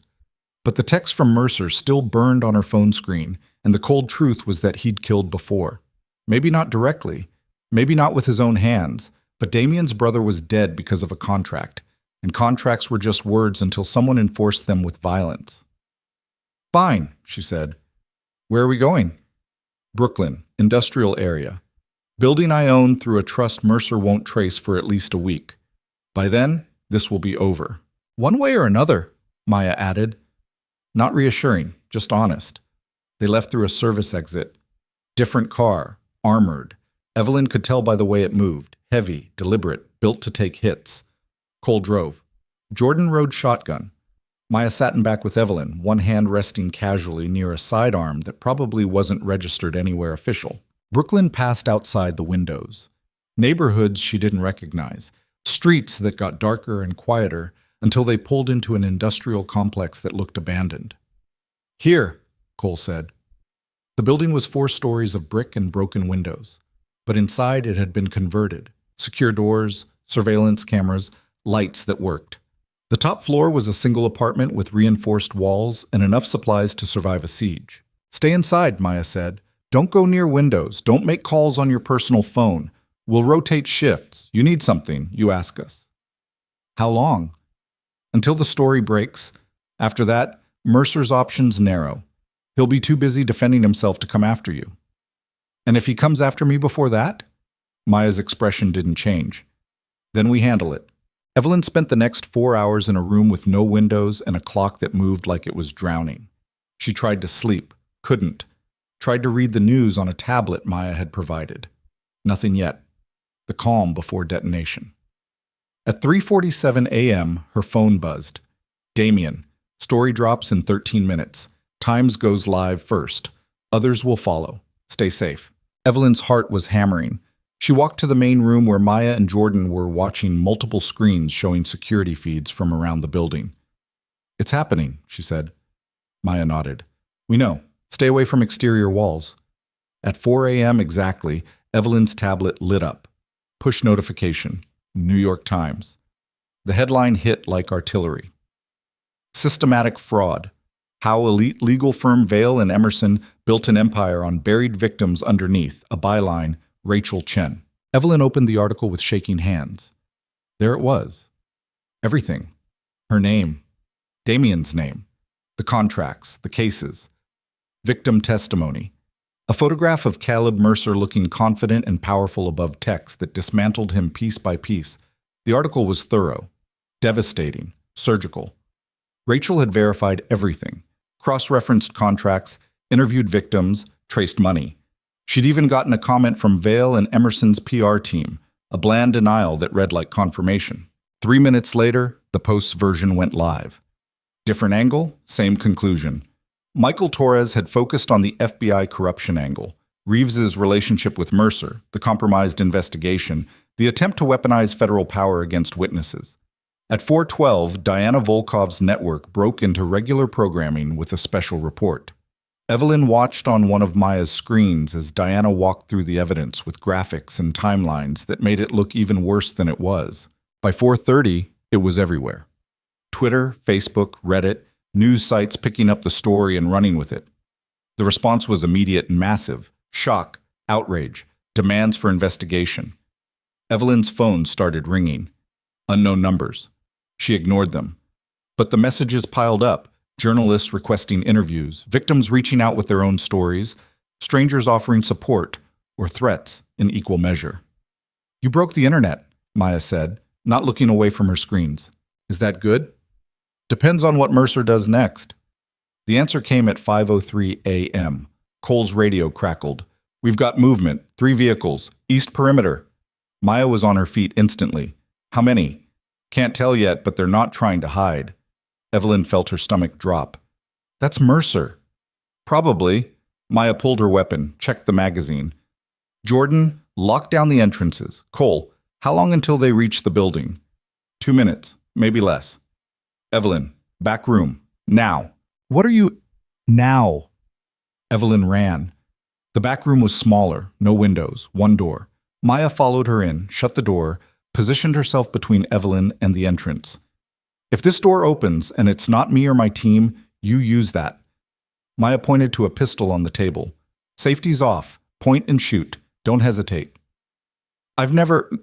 Then today you learn. Stay quiet, stay down, and pray they're just here to talk." Maya left. The door locked behind her. Evelyn stood in the silence holding a gun she didn't know how to use, listening to footsteps and voices from somewhere below. Male voices. Multiple. Shouting. Then gunfire. Not movie gunfire. Loud, controlled, dramatic. Real gunfire, sharp cracks that made Evelyn's ears ring even through the walls. 3 shots. 4. A pause. Then more. She pressed herself against the corner, gripping the pistol so hard her hands hurt. The shooting stopped. Voices again, closer now, on this floor. Maya's voice tight with pain. "Back room, now!" The door flew open. Maya stumbled in, blood on her shoulder, weapon still raised. Behind her, Jordan appeared, dragging Cole, who wasn't moving. "They're coming up," Jordan said. 6 of them, maybe more. "Mercer doesn't do anything halfway," Maya said through clenched teeth. "Can we hold them?" "Not for long." Maya looked at Evelyn. "There's an exit, service tunnel. Goes to the next building over. Jordan will take you." "What about you?" "I'll slow them down. Buy you time." "You're bleeding, I'm functional. Jordan, move." Jordan grabbed Evelyn's arm. "Come on." They ran. Through a hallway that smelled like dust and old concrete, down stairs that rattled under their feet, into a basement that looked like it had been abandoned for decades. Jordan moved fast, weapon up, checking corners. Behind them, more gunfire. Evelyn didn't look back. The tunnel was narrow, dark, wet with something she didn't want to identify. They ran through it, their breathing harsh and echoing. Evelyn's lungs burned, her legs screamed, but she kept moving because stopping meant dying. They emerged in another basement. Jordan checked his phone. "Clear, for now." "Where are we?" 2 blocks from the safe house. "We need to move before—" Glass shattered above them. Footsteps. Voices. "Go," Jordan said. Pushed her toward stairs. "Up, out, don't stop." "What about you?" "I'll hold them. You run. Find Voss. Tell him—" He didn't finish. Someone appeared at the top of the stairs. Jordan fired twice. The figure dropped. More appeared. Evelyn ran. Up different stairs, through a door that opened onto a street she didn't recognize. Brooklyn at dawn, gray light and empty sidewalks. She ran until her legs gave out, collapsed against a wall, gasping. Her phone. Still in her pocket. She pulled it out with shaking hands. Dialed Damien. He answered on the first ring. "Where are you?" "Brooklyn, I don't know where. They attacked." Maya's shot. Jordan's, "I don't know." "Send me your location. I'm coming." She fumbled with the phone, sent the GPS coordinates, leaned against the wall and tried not to vomit from fear and exhaustion. 10 minutes later, a car pulled up. Damien climbed out. For the first time since she'd met him, he looked something other than controlled. He looked furious. "Get in." She got in. The car accelerated before her door closed. "Where are we going?" "Somewhere Mercer won't follow." Damien was typing on his phone. "Maya's alive, in surgery. Jordan's dead. Cole's critical." The words hit like bullets. "They came to kill me." "Yes?" "Because of the story. Because you're the story. Without you, the narrative collapses. You're the witness, the victim, the proof." Damien looked at her. "Mercer just escalated from legal warfare to actual warfare. That's desperation. He's going to keep coming. Not if we finish this first." "How? He's got resources, connections. He just sent 6 armed men to kill me. And failed. Which means he's burning capital fast. Every move he makes now is visible, traceable. He's losing the shadows." Evelyn's hands were still shaking. "What do we do?" "We end it. Tonight. One way or another." "How?" Damien's expression was cold as mathematics. "We give him what he wants, a meeting, face to face, no lawyers, no intermediaries, just him, me, and you." "That's insane. That's the only move he won't expect. He thinks we're running, hiding, regrouping. So we do the opposite. We walk into his territory and end this." "He'll kill us?" "He'll try, but he'll also have to do it himself. In front of witnesses, on camera, and that's a line even Mercer won't cross when the world is watching." Evelyn wanted to argue, wanted to say it was suicide, wanted to demand a better plan. But looking at Damien's face, at the absolute certainty that violence was just another form of negotiation, She realized something terrible. She trusted him, not because he was good, not because he cared about her, but because he was exactly as ruthless as Mercer, and sometimes the only way to fight a monster was to become one. When? She asked. Dawn. His office. I'm making the call now. He pulled out his phone, dialed, put it on speaker. Caleb Mercer answered on the third ring. His voice sounded tired, or maybe satisfied. Damien? Calling to surrender? Calling to finish this. You, me, Evelyn, your office. 1 hour. Silence on the line. Then Mercer laughed. It was a cold sound. You want to negotiate? I want to end this before more people die. You should have thought of that before going to the press. And you should have thought about consequences before sending armed men after a witness. That's on camera, by the way. Security footage, your people, your vehicles. The FBI will be very interested. The laughter stopped. What do you want? An end. Clean. Final. One meeting. We walk in, we walk out. Nobody dies. Nobody goes to prison. We all just stop. Why would I agree to that? Because the alternative is federal prosecution, your reputation destroyed, your firm dismantled. You lose everything. Damien paused. Or you meet with us, find a solution, walk away with something. Evelyn could hear Mercer breathing on the other end, calculating, weighing options. 1 hour, Mercer said finally. My office. You come armed, I'll know. You bring anyone except Evelyn, the deal's off. Agreed. And Damien? If this is a trap, I'll make sure you both disappear so completely they'll never find bodies. Same to you. The line went dead. Damien pocketed his phone. He'll be ready, probably has security, definitely has leverage we don't know about. So why are we doing this? Because wars end two ways. One side surrenders or both sides bleed out. I'm offering him surrender. What he does with it determines how this ends. The car turned onto a street Evelyn vaguely recognized. Midtown. Getting closer to Vale and Emerson's headquarters, a building of glass and steel that looked exactly like power built into architecture. What if he doesn't surrender, she asked. Then we make him bleed until he does. They pulled up to the building. Dawn was breaking over Manhattan, painting the glass towers in shades of blood and gold. Evelyn climbed out on legs that barely worked. Damien stood beside her, checking his watch. 58 minutes. You ready? She looked up at the building, at the windows that reflected nothing but sky, at the entrance where Caleb Mercer was waiting to either end this or finish what he'd started 5 years ago. No, she said honestly. Good. People who feel ready usually aren't. They walked toward the entrance, toward the man who destroyed her life, toward an ending that would leave someone buried. And Evelyn realized with cold clarity that she didn't care anymore who that someone was. As long as when the sun rose tomorrow, Caleb Mercer's empire was. The lobby of Vale and Emerson's headquarters was designed to intimidate.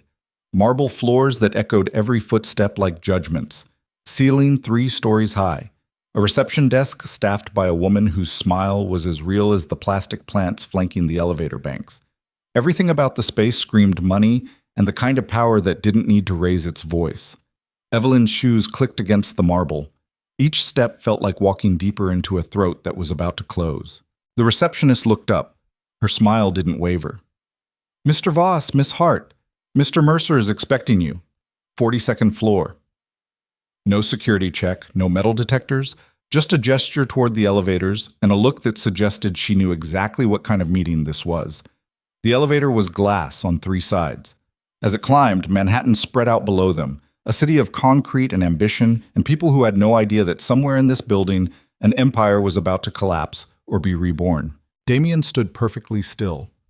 Evelyn's reflection in the glass showed someone she barely recognized, hollow-eyed, exhausted, but standing. Still standing. Whatever happens in there, Damien said quietly, don't apologize. Don't explain. Don't show weakness. Mercer feeds on weakness. I know. Do you? Because 5 years ago you tried to fight him by playing fair. That's what got you destroyed. Evelyn looked at him. I'm not the same person I was 5 years ago. No, you're not. Something that might have been approval flickered across his face. You're harder now. Good. Stay that way. The elevator chimed. 42nd floor.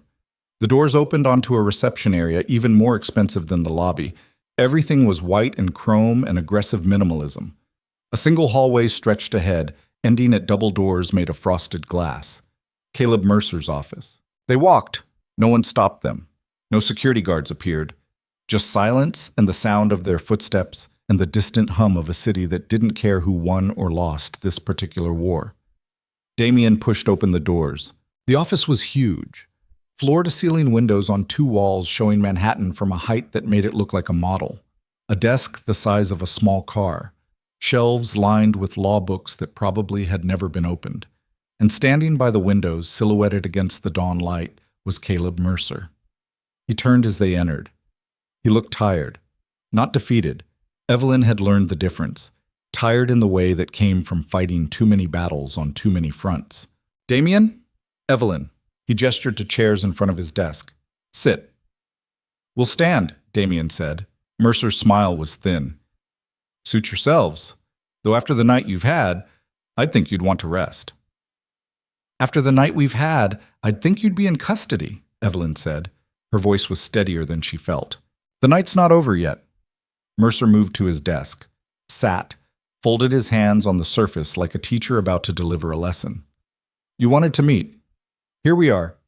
What exactly did you think would happen? We thought you'd realize you've lost, Damien said. Have I? Let's examine the situation. Mercer leaned back in his chair. Yes, you went to the press, created a media firestorm. Very dramatic. But what have you actually accomplished? Some bad publicity, some uncomfortable questions, none of which will result in charges. The FBI has one corrupt agent who will be sacrificed to protect the institution. Agent Reeves will be investigated, prosecuted, probably convicted. But his corruption doesn't prove mine. If anything, it proves I was also a victim of his manipulation. Evelyn felt cold spreading through her chest. That's exactly how it will play. I'll express shock and disappointment, cooperate fully with the investigation, and when the dust settles, I'll be the victim of a rogue agent and an overzealous competitor. He looked at Damien. That would be you. And the contracts? The victims? Disputed interpretations of complex legal language. My clients will say they understood the terms, that any negative outcomes resulted from their own business decisions, not fraudulent contracts. Without clear criminal intent, there's no case. Damien's expression didn't change. You've thought this through. I've been doing this for 20 years. Did you think I wouldn't have contingencies? Mercer stood, walked to the windows. Here's what's going to happen. The media attention will fade. It always does. People will move on to the next scandal. My firm will weather the storm. Some clients may leave, cost of doing business. But Vale and Emerson will survive. I'll make sure of it. And us? Evelyn asked. Mercer turned. You're the variable, which is why we're having this conversation. He moved closer. I'm prepared to offer you a deal, both of you. Walk away. Stop talking to the press. Recant your accusations. In exchange, I'll drop all legal action. You keep whatever assets you have. Go back to your lives. We all pretend this never happened. You're asking us to let you win, Damien said. I'm offering you survival. There's a difference. And if we refuse, then I bury you, both of you. Mercer's voice was calm, professional, like he was discussing weather. Evelyn, you'll face charges for defamation, malicious prosecution, possibly conspiracy with Damien's criminal enterprises. You'll spend the next decade in legal hell, even if you're never convicted. And Damien, I have enough documentation of your questionable business practices to keep federal prosecutors interested for years. Your empire crumbles. Your reputation burns. You lose everything. Evelyn looked at Damien. His face showed nothing. But she'd learned to read the absence of expression. It meant he was calculating, weighing variables, planning 3 moves ahead. What's your answer? Mercer asked. Damien pulled out his phone, set it on the desk, tapped the screen once. A voice filled the room. Mercer's voice. From a recording. The beauty of the structure is that it creates perfect legal insulation. You get all the upside of the partnership without any meaningful exposure. Then another voice. Damien's. And if things go wrong? Mercer's voice again. then the structure protects you. The subsidiary arrangement means your core holdings remain untouchable. If there's liability, it dies at the corporate boundary. You walk away clean. The recording continued. 5 minutes of Mercer explaining exactly how his contracts were designed to trap clients, how the arbitration clauses guaranteed outcomes, how the whole system was built on exploitation disguised as partnership. Mercer's face went very still. "That's from our dinner," Damien said, "5 nights ago, when you tried to trap me. I record all my business meetings. Standard practice. That recording is inadmissible. In court? Maybe. But we're not in court. We're in the press." Damien picked up his phone. "I sent this to Rachel Chen 30 seconds ago, along with 12 other recordings from other clients, all of them describing the same fraudulent structure, all of them in your voice." Mercer's hands clenched. "You're bluffing. Check your news alerts." Mercer pulled out his own phone, scrolled. His expression changed, shock, then fury, then something that looked like acceptance. "It's already live," Damien said. "New York Times, audio included. By tomorrow, every outlet in the country will have it. You can survive bad publicity. You can't survive your own voice explaining how you defraud clients." The silence in the room felt like a collapsed lung. Mercer set down his phone slowly. "You played me." "No. You played yourself. I just let you talk." Damien's voice was cold. "The meeting, the lawsuit, the FBI investigation, all of it was designed to make you desperate, make you reveal your methods. And you did. Perfectly. So what now? You think this destroys me? I think this ends you. The recordings prove intent, systematic fraud. Every client you've ever represented has grounds for malpractice suits. Your firm collapses, your reputation dies, and yes, eventually, you face criminal charges. Not maybe, definitely." Mercer looked at Evelyn. "This was your idea, wasn't it? The recording." "No," Evelyn said. "That was all Damien. I just wanted you to pay for what you did to me. He wanted to destroy your entire empire. And you're okay with that? Being his weapon? I stopped caring about being used when I realized I could use him back." She moved closer. 5 years ago, you took everything from me. My career, my reputation, my future. You did it because I was convenient to destroy, because I didn't have power to fight back. You reported fraud, I reported the truth, and you buried me for it. So yes, I'm okay being the weapon that destroys you, because you taught me something important." "What's that?" "That power isn't about being right. It's about being willing to do what the other person won't." Evelyn's voice was steady. "You thought I wouldn't fight back, that I'd stay buried, that fear would keep me invisible. You were wrong." Mercer looked between them. "So this is revenge." "This is consequence," Damien said. "You built an empire on the assumption that victims wouldn't fight back. We're proving that assumption fatal. And if I refuse to surrender, if I keep fighting, then we keep releasing evidence, keep talking to the press, keep destroying your credibility until there's nothing left.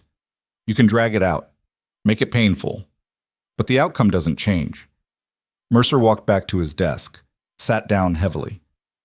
For the first time since Evelyn had met him, he looked old, tired, human. "What do you want?" he asked finally. "Your firm dissolved, every client notified, every contract reviewed, full cooperation with federal investigators." Damien's voice was flat. "And a public admission, on record, that you operated a fraudulent enterprise." "That's a prison sentence." "Maybe, but it's also closure. Clean, final. You admit what you did, face consequences. Some clients might forgive you, some might sue, but at least it ends honestly." "Why would I agree to that?" "Because the alternative is worse. I have enough evidence to keep you in litigation for the rest of your life. Enough recordings to destroy any defense. Enough victims willing to testify now that they know they're not alone." Damien leaned forward. "You can control this narrative. Make it about mistakes and redemption. Or I can control it. Make it about a predator who finally got caught. That's not a choice." "No, it's not. But it's better than what you gave your victims." Mercer was quiet for a long moment. Then he opened a drawer, pulled out a bottle of scotch and 2 glasses, poured without asking. Drank one himself. You know what the funny thing is, he said. I actually believed I was helping people. The contracts, they were designed to protect my clients, create structure, minimize risk. It worked. For years it worked. Until it didn't, Evelyn said. Until it became easier to control the outcome than trust the process. Until I realized I could guarantee wins instead of just improving odds. He drank again. It happened slowly, one clause at a time, one client at a time, until the whole system was built on manipulation and I couldn't even see it anymore. That doesn't excuse what you did. I know, but it explains it. Mercer looked at her. You really think you're different?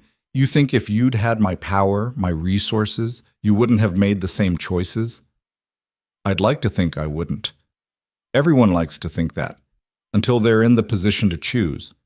Then morality becomes negotiable. Damien stood. We're not here for your philosophy. We're here for your surrender. Mercer laughed. It was a broken sound. Surrender. You make it sound like a war. It was. You just lost. No, we all lost. You, me, Evelyn, everyone who got caught in this. He set down his glass. But fine. You want surrender? I'll give it to you. On one condition. You're not in a position to negotiate. One condition, Mercer repeated. I cooperate fully, admit everything, help dismantle my own firm, but Evelyn gets her career back. Evelyn felt her breath catch. What? Morrison and Cale. The termination. The fabricated evidence. I'll recant all of it. Publicly. Put it in writing. You were right. They were wrong. Your record gets cleared.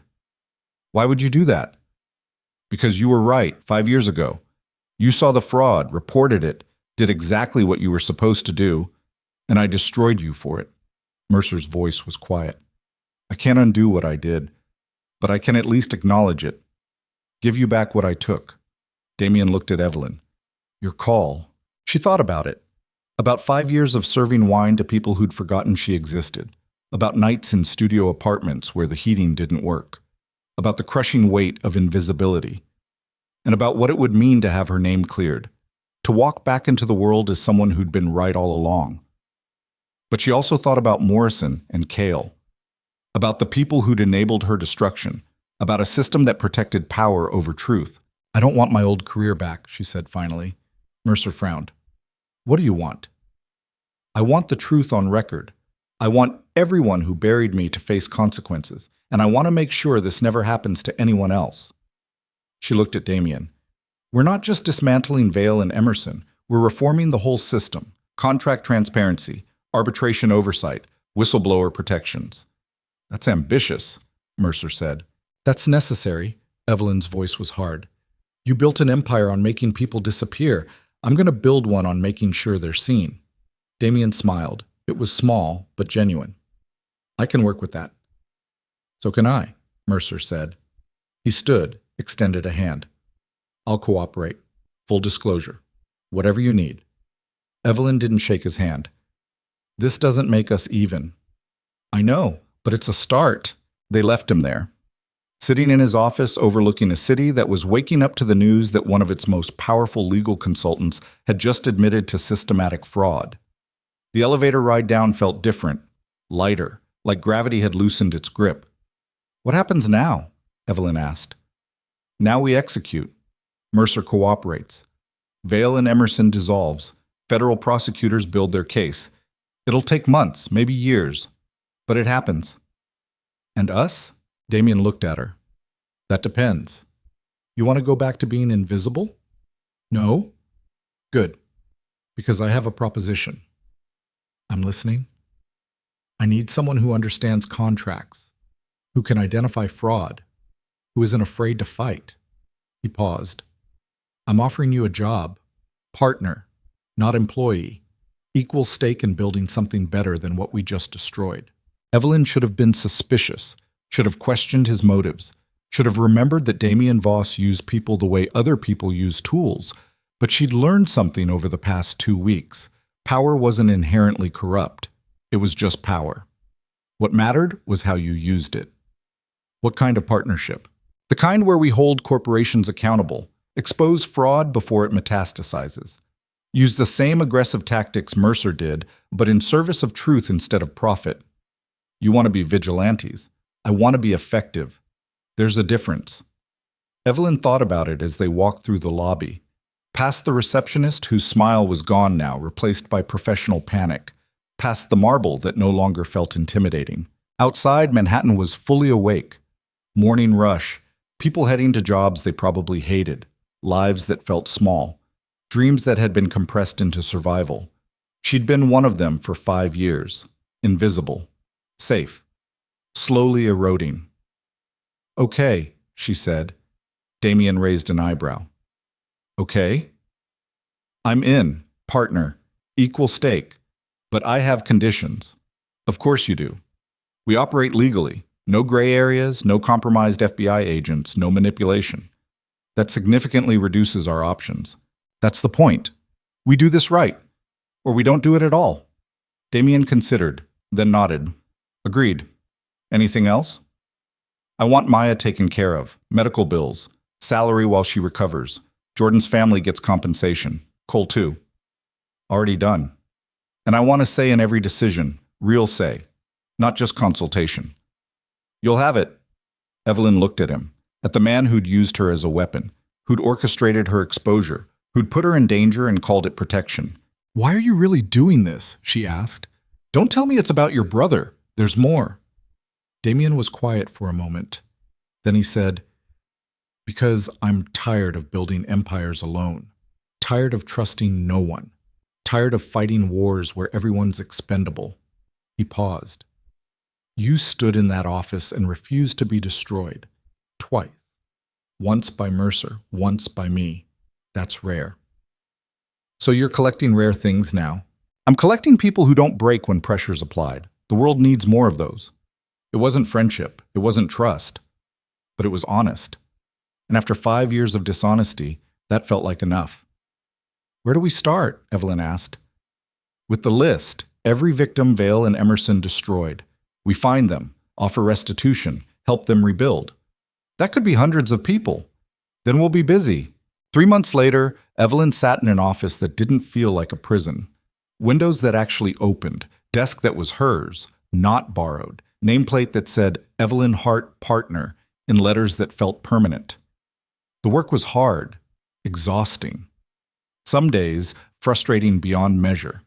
They'd identified 63 victims of Vale and Emerson's fraud, contacted 41, gotten 12 to agree to testify. The legal process was slow, bureaucratic, designed to protect institutions over individuals. But it was moving, forward, visible. Caleb Mercer had kept his word. Full cooperation, public admission. His testimony had triggered investigations into 3 other firms using similar tactics. Vale and Emerson had dissolved completely. The building sold. The name erased. Mercer himself was awaiting trial. Federal charges. Conspiracy to commit fraud. Racketeering. His attorneys were negotiating a plea deal. 15 years, maybe 12 with cooperation. He'd accepted it with the same professional calm he'd shown that morning in his office. Some people called it justice. Evelyn called it consequence. The distinction mattered. Agent Reeves had been arrested, prosecuted, convicted, currently serving 7 years in a federal facility. The FBI had launched an internal investigation that resulted in 3 more terminations. Not enough, but something. Morrison and Cale had issued a public retraction, admitted the evidence against Evelyn had been fabricated, offered her old position back. She'd declined, sent them a letter instead, 2 paragraphs explaining exactly why their apology meant nothing without structural reform. They'd ignored it, predictably, but other people hadn't. The Times had run a follow-up piece, then another, then a series. Other victims had started coming forward, not just from Vale and Emerson, from dozens of firms operating similar schemes. The system was starting to crack, slowly, painfully, but cracking. Evelyn's phone rang. Damien, she answered. We have a new case, he said without preamble. Pharmaceutical company. Contract language that looks designed to bury clinical trial data. Might be nothing. Might be another Murcroft situation. Send me the files. Already did. Also, we have a meeting tomorrow. Potential client. Whistleblower from a tech company. Claims her employer is using arbitration clauses to silence harassment complaints. What time? 10 a.m., conference room. I'll be there. She hung up, opened her laptop, started reading the pharmaceutical contract. The language was dense, technical, designed to obscure rather than clarify. But she'd spent 4 years learning to read this language, 5 years remembering it, 3 months weaponizing it. The clause was in Section 14, buried under subsections. Liability limitation tied to data reporting requirements that made disclosure functionally impossible. She'd seen this before. Evelyn pulled up a template, started drafting questions, areas to probe, weaknesses to exploit. The work felt familiar now, comfortable, like muscles she'd forgotten she had. Outside her window, Manhattan moved through its evening routine. Lights coming on, people heading home, a city of millions living separate lives that occasionally collided. She thought about where she'd been a year ago, invisible, serving wine, existing in margins, and where she was now, visible, fighting, building something that might actually matter. It wasn't redemption. Redemption implied she'd done something wrong. This was restoration, taking back what had been stolen and using it better than before. Her phone buzzed, text from an unknown number, "Thank you." Just 2 words, no context. But Evelyn knew what it meant. Another victim, someone they'd helped, someone who'd been invisible and was learning to be seen. She didn't respond, just saved the number, added it to a list that was growing longer every week. The work continued, would continue. Because fraud didn't stop. Power didn't suddenly become ethical. Systems didn't reform themselves. But people could fight back, could name corruption, could refuse to stay buried. Evelyn had learned that the hard way, had been destroyed, had clawed her way back, had become the thing that Caleb Mercer and Morrison and Cale and every other predator feared most. A witness who wouldn't stay silent, a victim who'd learned to be a weapon, a ghost who'd chosen to be seen. 6 months after that, on a rooftop in Manhattan that Damien owned but rarely used, Evelyn stood looking out at the city that had tried to erase her. The party was small, Maya, recovered and back to work. Cole, still in physical therapy but functional. New security team members whose names she was learning. Nadia Cole, who'd successfully prosecuted 7 cases built on the Vail and Emerson evidence. Rachel Chen, whose reporting had won awards and triggered congressional hearings. And Damien, standing beside her. Not as a master of shadows, not as a manipulator, but as someone who'd learned that the strongest empires were built with people who could say no. "You did good work this year," he said. "We did good work. Semantics. Important ones." He smiled. It was small but real. "Fair enough. What's next? More cases, more victims, more fights. You ever get tired?" "Every day. But I also remember what it felt like to be invisible. I'll take tired over invisible." That's the choice, isn't it? Comfort or meaning? For some people. For me, it's just survival. Evelyn looked at him. "You know what I realized?" "What?" "You didn't save me. You gave me tools. But I saved myself." Damien nodded slowly. "I know. That was always the point. Was it? Or did you just get lucky that I survived your manipulation?" "Does it matter?" Evelyn thought about it. "No, I guess it doesn't." The city spread out below them, millions of lives, thousands of stories, hundreds of battles happening in offices and courtrooms and quiet rooms where powerful people made decisions that crushed others. But somewhere in that chaos, people were fighting back, naming corruption, refusing to be erased. Evelyn Hart had been one of them, had been destroyed for it, had learned to stand back up, and now she stood on a rooftop overlooking the city that had tried to bury her, fully visible, fully seen, and finally, completely unafraid. Because she'd learned the most important lesson of all. Power wasn't about never falling.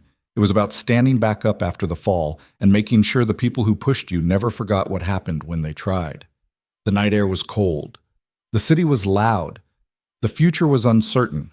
But Evelyn Hart was no longer invisible. And that made all the difference. Below them, Manhattan glittered like broken glass. Beautiful, dangerous, full of people fighting their own wars. Some would win, some would lose. But at least now, when they fell, there was someone watching who knew how to help them stand back up. Evelyn raised her glass. To the ghosts who learned to haunt back. Damien raised his. to the buried who refused to stay dead. They drank. The party continued. The city moved on. And somewhere in Manhattan, another waitress was serving wine to powerful men. Another analyst was finding fraud they'd be punished for reporting. Another person was learning that speaking truth could cost everything. But maybe, just maybe, they'd also hear about Evelyn Hart, about the woman who'd been erased and came back, who'd fought an empire and won. Maybe that would be enough to make them speak anyway. Maybe that would be enough to change everything. Or maybe it would just be enough to survive another day. In the end, that was all anyone could hope for. Survival. Visibility. The stubborn refusal to stay quiet when powerful people wanted silence. Evelyn had learned to do all three, and in learning, she'd become exactly what Caleb Mercer had feared most that night in Bellacourt when she'd first spoken up. Not a victim, not a witness, but proof that some people, once destroyed, could rebuild themselves into something stronger than what they'd been before. The party ended around midnight. People drifted home, Maya and Cole to recovery. Nadia to her office, where she probably worked through the night. Rachel to her newsroom, where the next story was already waiting. Damien offered Evelyn a ride. She declined, wanted to walk, needed the air. Manhattan at midnight was different. Quieter. More honest. The mask of daytime productivity stripped away, revealing the city underneath, tired, struggling, but still standing. Evelyn walked through streets she'd learned to navigate as a ghost, past restaurants where she'd once served wine, past buildings where people like her still worked invisible jobs for invisible wages. She reached her new apartment around 1 a.m. Not Queens anymore. Not a studio with broken heating. Something better. Something earned. Inside, she made tea, sat by the window, looked out at a city that was finally looking back. Her laptop was open. Email waiting. 3 new potential cases, a request for an interview, a thank you note from a victim they'd helped 6 weeks ago. The work never stopped. Would never stop. Because corruption didn't sleep, power didn't take vacations, systems didn't reform themselves overnight. But she'd learned something important. You didn't have to win every battle. You just had to keep fighting, keep speaking, keep refusing to be erased. Eventually, enough voices became a chorus. Enough witnesses became a movement. Enough ghosts became an army. Evelyn Hart had been invisible for 5 years. She'd been visible for 1. And in that visibility, she'd discovered something worth more than safety or comfort or the illusion of peace. Purpose. The knowledge that she was using her life for something that mattered, that her scars had meaning, that her survival could help others survive. It wasn't redemption. It wasn't justice. It wasn't even revenge. It was simply this: a woman who'd been destroyed learning to build something better from the ruins. And that was enough. Outside, Manhattan kept moving. Inside, Evelyn kept working. The empire of shadows was burning, and in its place, something new was being built. One case at a time, one victim at a time, one voice at a time, until the ghosts were no longer invisible, until the buried refused to stay dead, until the silence broke completely, and the world finally learned what happened when you tried to erase someone who'd learned to fight back.